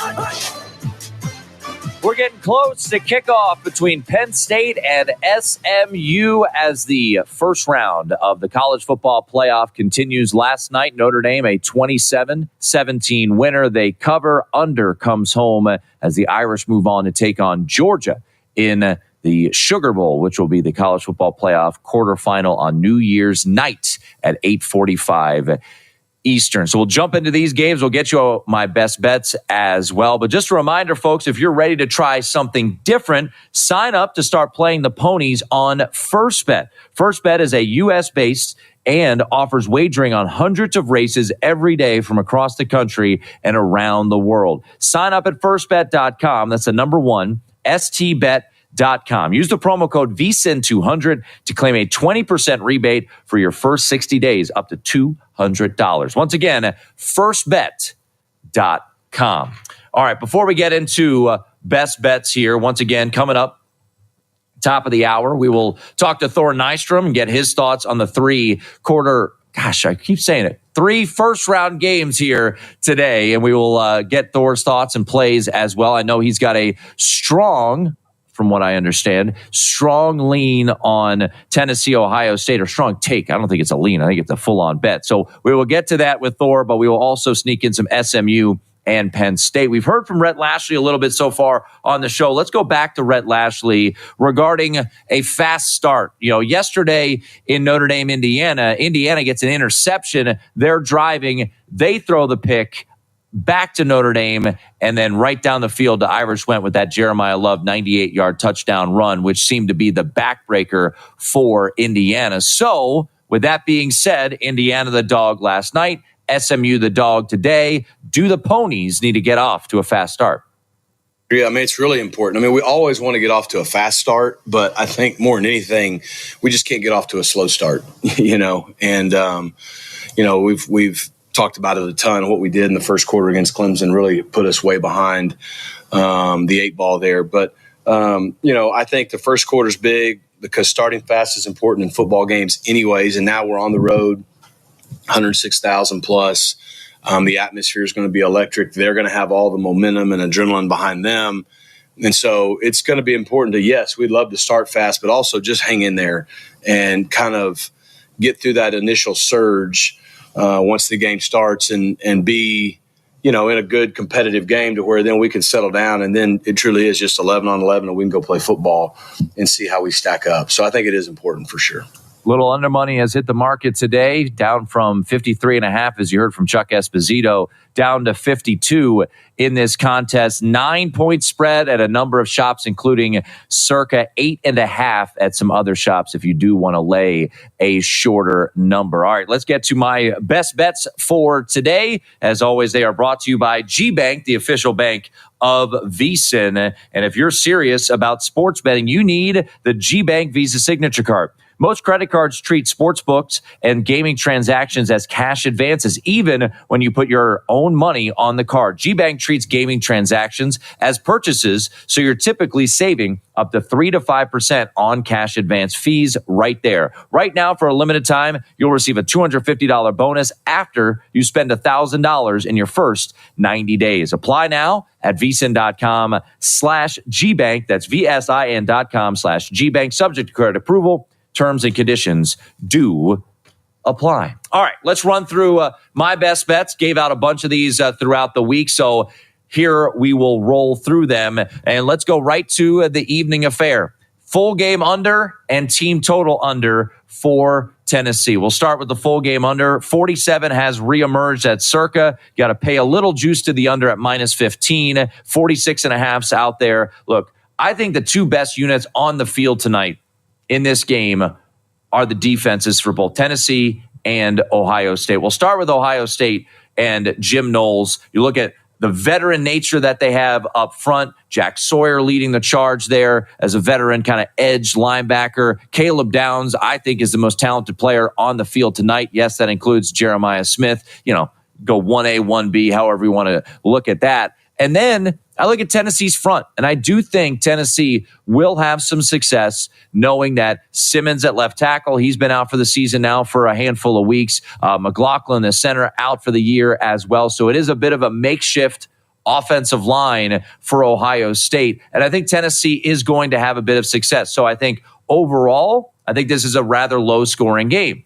But I'm even more confident that Tennessee continues to struggle scoring the ball. So I went also team total under for Tennessee. So however you want to play it, if you want to split a unit, if you want to go full unit on both sides, that's fair. But when I look at Tennessee and what they've done on the road so far this year, it is pretty drastic to look at the numbers for Tennessee in their road games as opposed to how well they played at Neyland Stadium, even though they're trying to say that it's going to be Neyland North tonight here with this spot with a lot of Rocky Top fans going up there. And I don't doubt that. I think the Tennessee fans will travel very well. But look at the Oklahoma game earlier this year. The defense really, in my opinion, stole the show in that one. I thought the defense was very, very good for Tennessee, holding Oklahoma in their makeshift quarterback situation in late September at bay. But offensively, I wanted a little bit more. 345 yards of offense against Oklahoma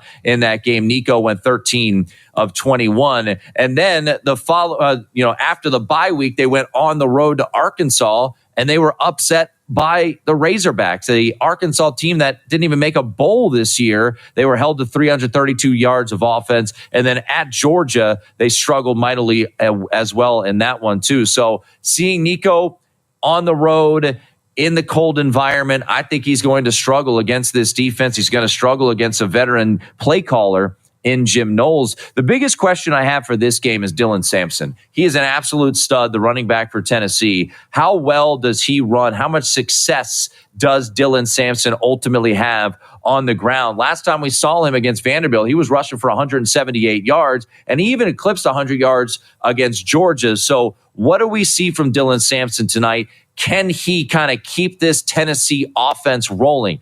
I think he'll have some success, but not nearly enough. And ultimately, I think under for the full game, team total under. That's the way that I'm looking. And then lastly, regarding this game, I think Ohio State wins it. I know we've heard about kind of the public dog mindset. I'll get you the VSiN.com betting splits from both Circa and DraftKings here in just a moment. But I do think Ohio State wins this game. And I paired them with the Ravens. Now, taking the Ravens in a division game certainly is worrisome, knowing that the track record for Mike Tomlin, 5-1 straight up this year as an underdog. Well, what happened last week? The offense couldn't do anything, and ultimately it was a win and a cover for the Philadelphia Eagles as a favorite against the Pittsburgh Steelers. This is a revenge game. This is vital for the Baltimore Ravens to try to win the AFC North. They're a better football team than the Pittsburgh Steelers. We have seen this Pittsburgh Steelers team without George Pickens and how much they struggled to get it going. So I do think Baltimore wins. I think Ohio State wins. I think they both cover, to be honest, but I'll put them together in a money line parlay.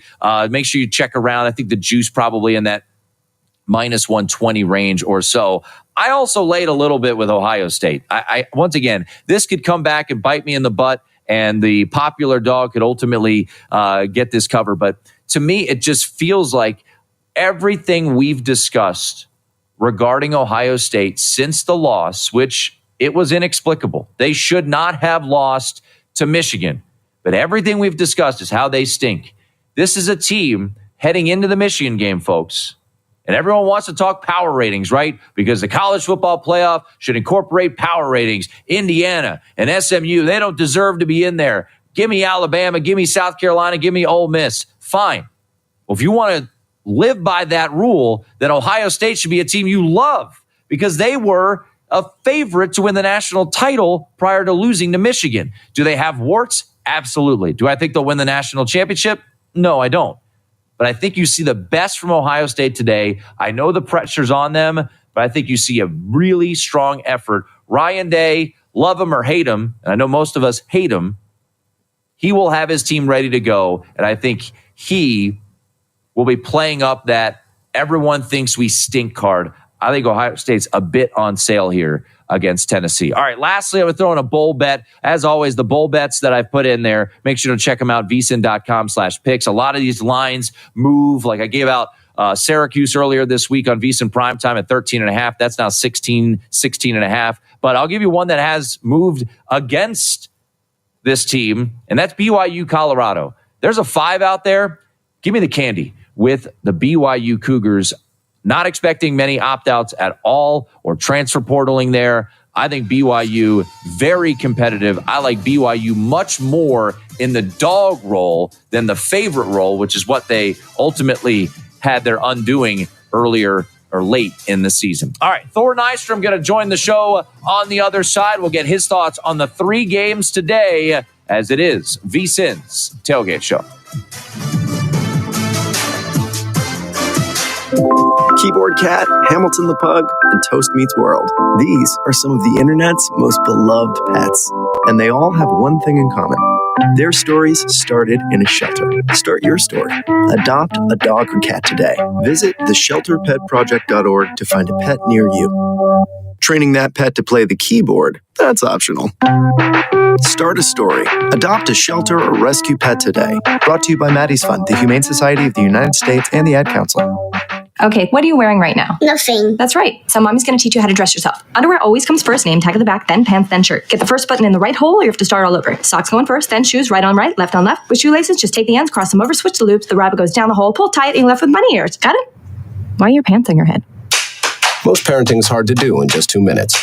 2 minutes twice a day making sure they brush their teeth is easier, and it could help save them from a lifetime of tooth pain. Visit 2min2x.org to find out more. A message from the Partnership for Healthy Mouths, Healthy Lives, and the Ad Council. How's it going? I'm having a stroke. Are you going to shake my hand? I'm having a stroke. Wow, you're not even moving your arm. I'm having a stroke. When someone is having a stroke, they may not be able to say it with words, but their body language will tell you loud and clear. Look for FAST. F. Face drooping. A. Arm weakness. S. Speech difficulty. T. Time to call 911 immediately. Know the sudden signs. Spot a stroke fast. Visit strokeassociation.org. Brought to you by the American Stroke Association and the Ad Council. The Storks are bringing me a baby brother. We can do this together. All right, let's go. Storks know how to keep kids safe. Do you? What? Oh my gosh, you don't know. I know. You don't.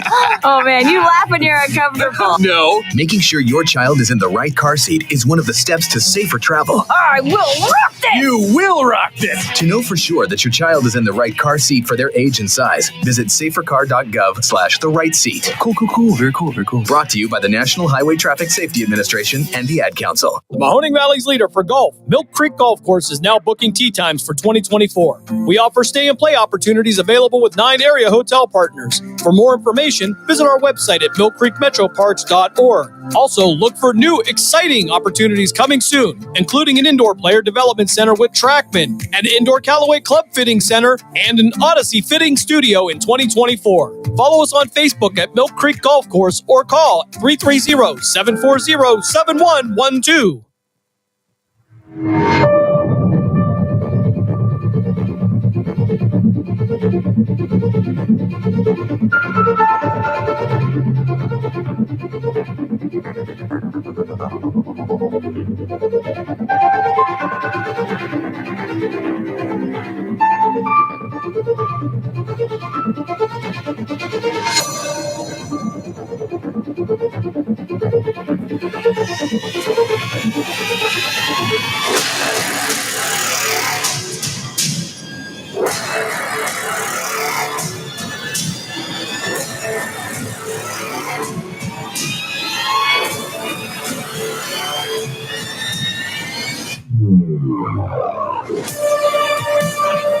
Youngstown, Warren, and Salem's local and national sports talk can be found on TuneIn and the Live 365 app at Western Reserve Radio, WRDB, The Scourge.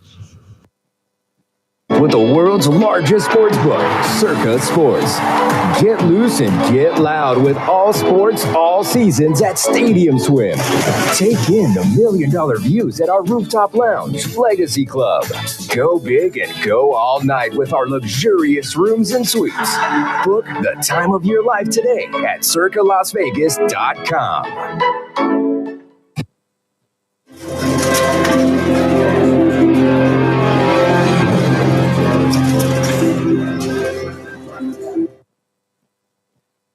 This is VSiN, the Sports Betting Network.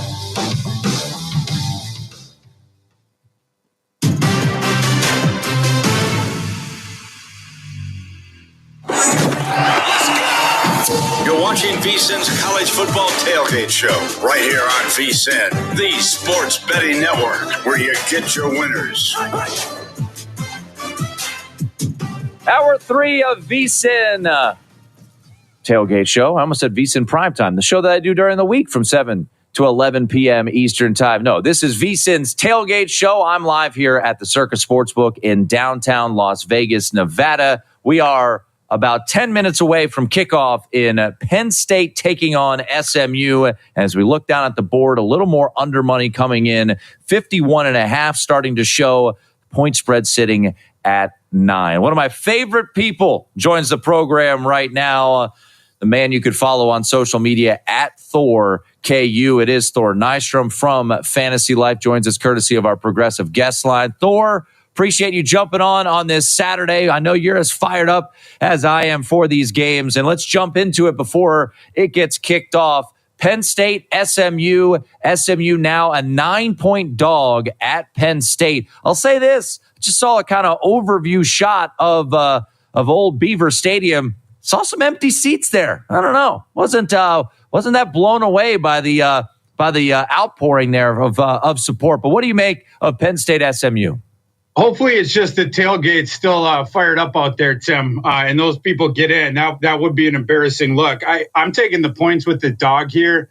I like the way the SMU matches up. Penn State, the teams where they can establish the run and keep the ball on the ground throughout the game and unimpeded, that's where Penn State has success on offense. And you can use Allard mostly for the efficiency stuff every now and again with the one-on-one shots. I think SMU's defensive front is really good. And we have seen them put the clamps on other run games before this season. I think they'll do so effectively enough and perhaps force Allard to have to get a little bit more aggressive depending on the way that the game goes. But SMU's Achilles heel on defense, it is allowing explosive passes. That is the thing that Penn State is fishing for the least. They still don't trust Allard going downfield consistently. One of the questions we have about his NFL draft evaluation, but in part because of this, and in general, just not trusting James Franklin laying this amount of points. You have the big game thing. So I'm taking the points. And Tim, going into the prop market, I also really like the over on Kevin Jennings, the SMU quarterback, at 225.5 passing yards. This is a crazy stat for you. 9 straight games for Kevin Jennings. He is at 225 or more. The last time that he went under 225 passing yards, it was his first start of the season right after he replaced Preston Stone, September 21st against TCU.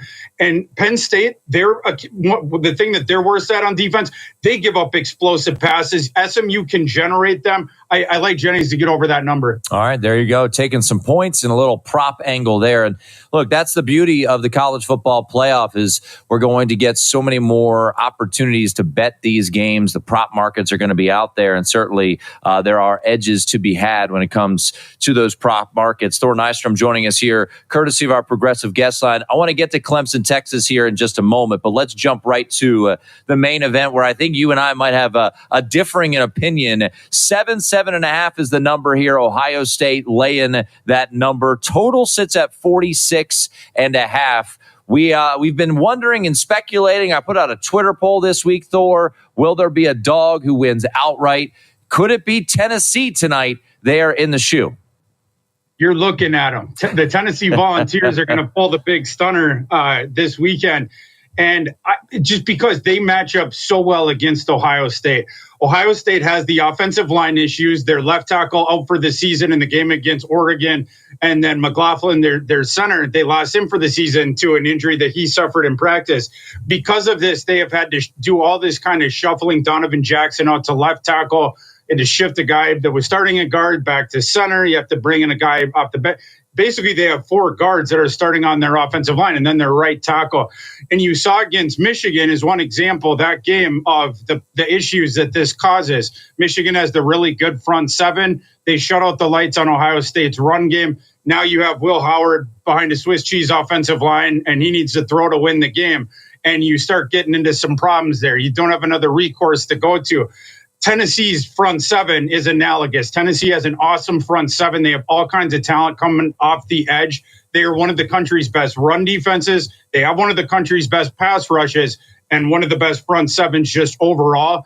Again, nightmare matchup for Ohio State. I like Tennessee to win that game outright. Ooh, all right. We're going head-to-head on that one. What do we think about this total? Because I agree with your analysis in the sense that I think Tennessee's defensive front should have success, but I also think Ohio State will have success defensively as well. So we've seen a little tick in the under, 47.5 down to 46.5. There are a couple 47s out there. So any thoughts on the total in this one tonight in Columbus? I would go the under on that. Yeah, I mean, just the way that I see this game, the way that I've handicapped this game. Again, we've had that recent precedence of a defense that at least has analogous talent in the front 7 to what they did to Ohio State's offense. Ohio State's not going to be able to run the ball in this game. And then, and then it's the Howard show. And then on the other side, Tennessee, this season, Josh Heupel, they are running the ball more than they ever have at a higher rate under Josh Heupel. And in part, it's Nico's first year starting. And also in part, Dylan Sampson has been playing awesome. But the whole point being, Tennessee keeps the ball on the ground. It's not the same high-flying act that we had under Hendon Hooker, for instance. Yeah. So, yeah, I think we have a low-scoring, tight game here.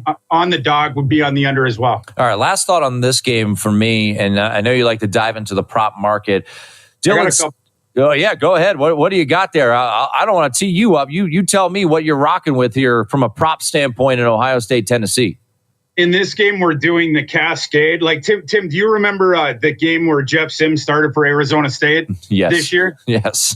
That one, we did the cascade of the unders on every single Arizona State pass catcher. Yeah. Knowing Jeff Sims' previous work. This one, we're doing the cascade on the unders of Ohio State's entire ground game. Wow. Okay.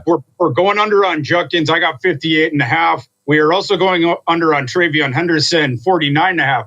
But, Tim, my favorite one is the under on Will Howard, 11.5 rushing yards. Ohio State, for whatever reason, doesn't use Will Howard's legs. This is why I don't understand why they push out Kyle McCord for this kid. Because with Will Howard, they haven't amended the offense at all. He's just throwing back there in the pocket. But he doesn't rack up design run yards. And again, in this game, you're going to be that pocket passer behind a bad offensive line and one of the best pass rushes in America. You're going to get sacked. And for folks out there that are just dabbling into college football player props for the first time today, I need to inform you, in college, you deduct the sack yardage from the quarterback's rushing ledger. Mm-hmm. Unlike in the NFL, Will Howard's going to get sacked a whole bunch today. Being able to go under 11.5, feel like that's a steal. Yeah, no, that's such a great point to bring up. You know, we talk about it more often in the NFL, right, where we tell folks, hey, sacks don't hurt against your rushing yards. So if you're looking to go over rushing yards, but that's a really important thing to note, that rushing yards are deducted for sacks. So Judkins, Henderson, and Howard going all under there on rushing numbers. Thor Nystrom joining us here. Check out his work, Fantasy Life, at ThorKU on social media. All right, let's go to the middle of the sandwich, so to speak, of Clemson and Texas of the day. This game will kick off 4 o'clock Eastern down in Austin. We've seen number continue to rise here. It's up to 13.5. I don't know if we'll get to 14 here, Thor, but if you're looking for that dog, you might as well just wait and see where this number takes us. We look at a total of 49.5. What are you expecting today down at old Darrell Royal Stadium? Tim, I was going to say, this thing hits 14. The market is going to make me bite the apple again. They're going to force my hand into it. I'm already on Clemson. If market, you want to push this thing to 14, I'll be on Clemson again. Taking the points, my line on this game is Texas minus 11.4. Mm-hmm. So I'm showing a little bit of line value on Clemson, but I also think Clemson matches up decently well here. Texas, they have the really good pass defense metrics, but they have not played many good passing teams, right? And against some of the better ones we saw, they have been able to move the ball in Texas through the air. I think Klubnik and that quick-hitting, efficient Clemson passing offense will also be able to move the chains here on Texas's defense. And Clemson, they play some pretty good pass defense themselves. And so Texas offense that still leans towards the pass, I think they're going to find the sledding difficult in this game. I don't think people are talking enough about the sharp regression that we have seen from Quinn Ewers this year. Quinn Ewers is basically playing this year as he played in his first year as a starter 2 years ago. We flipped the clock back to that. Last year is when he played like the NFL prospect. Quinn Ewers' PFF grade, by the way, is right on this season, right on where it was that first season, like 17 points beneath where it was last season, just as one example. The books have set Quinn Ewers' line too high in this game once again, 260.5. We are going under on Quinn Ewers. Quinn Ewers, prior to last week's SEC title game, he had thrown for 218 yards or less in 6 of 8 games. We are also going over on Cade Klubnik's passing, 217.5. I think that's a bargain. Klubnik has gone over this game, or over this number in 6 of his last 8 games. Klubnik's playing great. I feel like he's underrated, and Clemson is, so I'm going to take the points with Clemson as well. All right, before I let you run, we got about 30 seconds. Any initial thoughts on Georgia Notre Dame? I like Notre Dame in that game. And Tim, I'm not just saying this to fluff you out the door. I'm surprised that Georgia was taking money and that they're favored. You have your backup quarterback going in this game. And what have we seen from Georgia that we hang our hat on anyway? I thought that was a flawed team with Carson Beck starting. Now you got Gunnar Stockton in. People are sleeping on your Notre Dame Fighting Irish, Tim. I think they advance the next round by beating Georgia. All right, let's be feisty. I'm just enjoying. As Marcus Freeman told his players to take today off, I'm taking today off too. I'm going to enjoy it. I'm enjoying the win over Indiana. Thor, enjoy the games. Always appreciate your insight, man.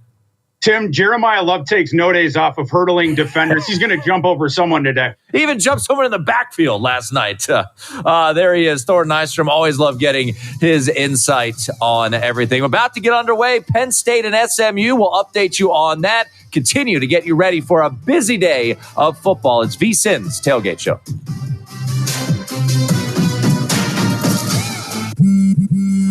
This holiday season, Straight Talk Wireless is letting you say yes a lot more with real unlimited data. Yes to sharing pics of the ugliest holiday sweaters. Yes to checking weather on the go for surprise sledding trips. And with a free phone at sign up, let the yes-tivities begin. No way! Yes way. Straight Talk, real unlimited data. Available at Walmart or straighttalk.com. Offer valid through 1/5/25 while supplies last at participating stores. Taxes and fees apply. Requires in-store activation on select single-line plans. Limit of 2 phones per customer. For network management practices, visit straighttalk.com. Experience the time of your life at Circa Resort and Casino in Las Vegas. Live it up with the world's largest sports book, Circa Sports. Get loose and get loud with all sports, all seasons at Stadium Swim. Take in the $1 million views at our rooftop lounge, Legacy Club. Go big and go all night with our luxurious rooms and suites. Book the time of your life today at circalasvegas.com. Elevate your swim game at Circa Resort and Casino in Las Vegas. Featuring the best pool in history, Stadium Swim. 3 levels, 6 pools, and a 143-foot diagonal screen. It's 365 days of fun in the sun. With all sports, all seasons. Stadium Swim. Located at Circa Resort and Casino. Book today at... Catch all of the spring and summer action of Cleveland Cobras minor league football on Western Reserve Radio. Follow the Cobras as they compete against teams from around the region in pursuit of a Tri-Point Football League championship. And if you're looking to continue your football career after high school, college, or even the pros, or to be part of the Cobras staff, go to Facebook at Cleveland Cobras Football. Or contact owner Jesse Caldwell at 330-416-3442. Be a part of the excitement of Cleveland Cobras football.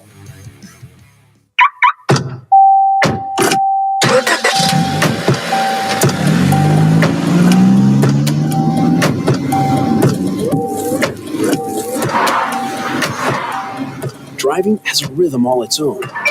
Don't wreck it with a text. Before you get behind the wheel, silence your phone. Or better yet, designate a texter.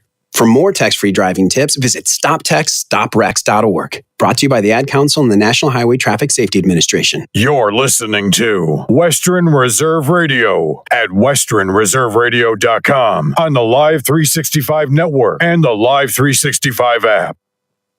That fuel today's betters. The Pittsburgh defense is amazing. I'm not doubting that. You think it's impressive, but you don't get how impressive it is. Okay, Mr. Football, we get it.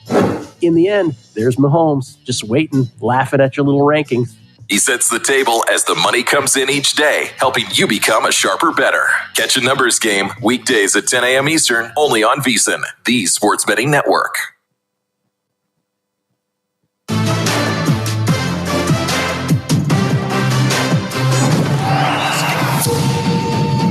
You're watching VSiN's Tailgate Show right here on VSiN, the sports betting network, where you get your winners.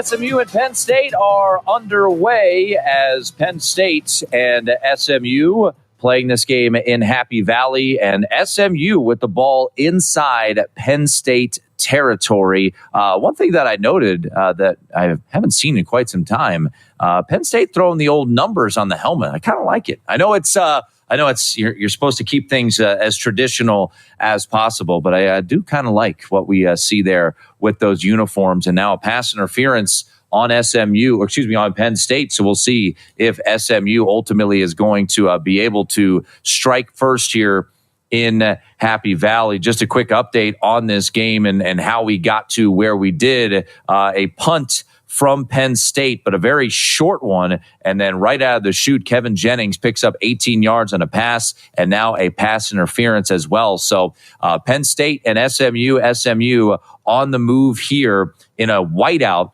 very cold conditions there at Penn State, and we saw some under money come in, a little bit of Penn State money, but it was interesting to note from Chuck Esposito earlier in the program that he was seeing a little bit more Penn State money there. It was the most lopsided ticket count that they had seen. So SMU on the move, their first possession of the game. They are in Penn State territory. I really had no position on this one. I took a little nibble on the under in this spot, but nothing ultimately that I got to the window for. So SMU now will face a third down right around the 20-yard line. So the Ponies in the cold are trying to strike first here against Penn State. Indiana tried to do it last night. They threw an interception at the 2-yard line. Jeremiah Love on the following play was able to go 98 yards for a score. And now it looks like Rhett Lashley is going to have a decision to make. I would imagine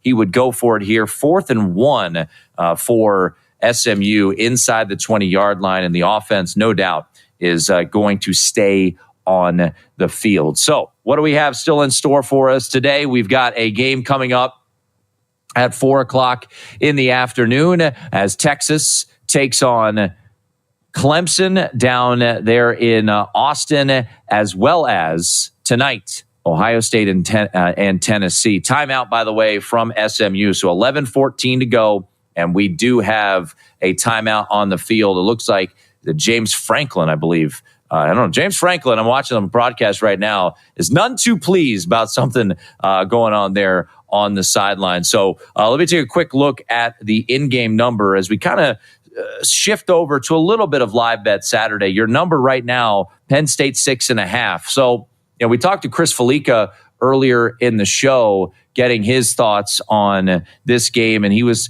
going to keep an eye on it from an in-game standpoint. Is this the time that you want to bet Penn State? Or do you wait and see if SMU is ultimately going to convert this 4th down?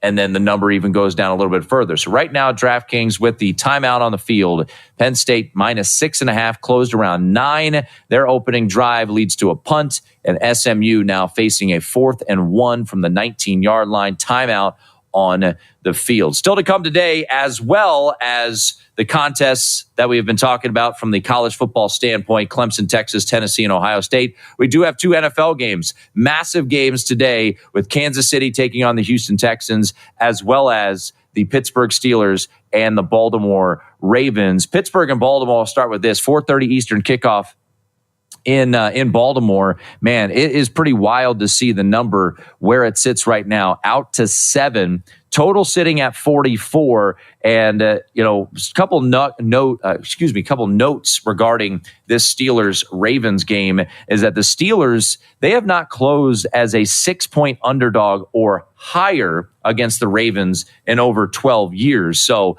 it is look, this is rarefied air, and I'm going a bit against the trend in this regard, which is Mike Tomlin as an underdog has been phenomenal throughout his career. He is 21-15 straight up. Excuse me. He is 13-2-2, I beg your pardon, as an underdog against Jim Harbaugh. So he has thrived in this underdog role. But I do think ultimately he is going to be in for a bit of a challenge here in this spot against the Baltimore Ravens. Baltimore, of course, lost earlier this season. They lost the turnover battle in that game against the Pittsburgh Steelers. They were a favorite up there in Pittsburgh for that one. But at the end of the day, they needed 6 field goals, the Steelers did, in order to win that game. Chris Boswell hit 6 field goals in that contest to get the victory against the Baltimore Ravens. So I think the Ravens win at 7. Certainly not a play that I'd be looking to back here. We are finally seeing maybe a little buyback here from a standpoint of the over, as the money has gone to 44.5. All right, real quickly, 4th and 1 for SMU inside the 20-yard line. Kevin Jennings does a bootleg and throws it wide open to a tight end, but it is behind him, and Penn State gets the stop. Man, SMU, it looked like Kevin Jennings might have had an opportunity to just get the first down. He throws it, And if it's a little bit better of a throw, that's a touchdown. Kevin Jennings, he felt the pressure. I think he could have got the first down. He throws it behind his tight end. It goes off his hands, and we get a little bit of surrender cobra from Rhett Lashley. Oh no, as that is the seventh. That was another drop pass. SMU dropped 7 passes against Clemson in the ACC championship. And look, that's the beauty of live betting, right? You looked at that number. Is Penn State going to get a stop here on this 4th and 1? It was 6.5. Do you wait, let them convert the 4th, then you look at it in game, or do you bet it now? Now, the money, the market, is going to fluctuate here. Good start for underbettors, I will say that, as you get a drop pass at the 1 yard line, and Penn State going with a direct snap to Tyler Warren there. So scoreless right now, Penn State and SMU. Penn State getting a big stop. I would say a bit more fortunate than getting the stop, as it was a drop pass, a throw just a slight B behind the tight end there for SMU. One thing that's worth noting is that SMU, and now they are a Power 4 program, but for a G5 team to jump up in class, they've got dudes on their defensive line. There is no denying that. They have dudes on that D line for sure. A lot of transfers from Miami as well. So now Penn State, they're facing a 3rd down here.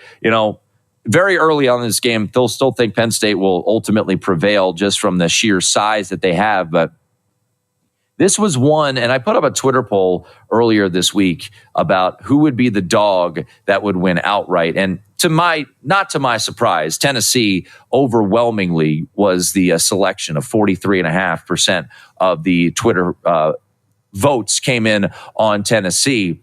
SMU was the 3rd option, but pretty well behind Indiana. 16% of the voters thought it would be SMU, and then Clemson is the team that no one really anticipated to ultimately get it there. All right, quickly, just back to Pittsburgh here. Once again, George Pickens out for Pittsburgh. TJ Watt not on the injury report, so positive news there. And we did find out yesterday that Nelson Aguilar is out for the Baltimore Ravens, and the saga of Deontay Johnson has been a disaster. Was a disaster. It's over. He was released earlier this week. So I'm on Baltimore from a money line standpoint, putting him with the Ohio State Buckeyes, even though Thor would disagree. He likes the Tennessee Volunteers to pull the outright upside, as does Mike Sanford. So we're going head to head. The Bear on my side, though. We're rocking with the Bear in this one. I did lay a little 7 as well with Ohio State and took some under in that contest. So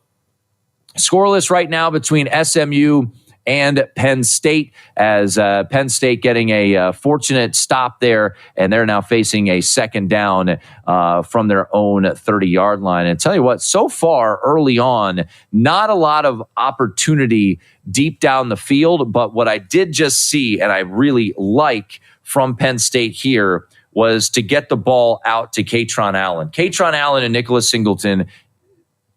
When you look at Tyler Warren, he's an absolute stud, won the Mackey Award for best tight end in the country, even though I think Bowling Green's tight end probably should have won that award. But I want to see them utilize those running backs more in the pass game, and Katron Allen and Nicholas Singleton, and they just utilized Katron Allen, a little shovel pass there. But SMU, so far, it's early, but so far, I've been impressed what I've seen from this defense. So scoreless right now, taking a look at the live line, SMU and Penn State, -7.5 in favor of the Nittany Lions. Total has dipped down to 45.5. So we saw some under money hit the market today, and under is seeing, as we have adjusted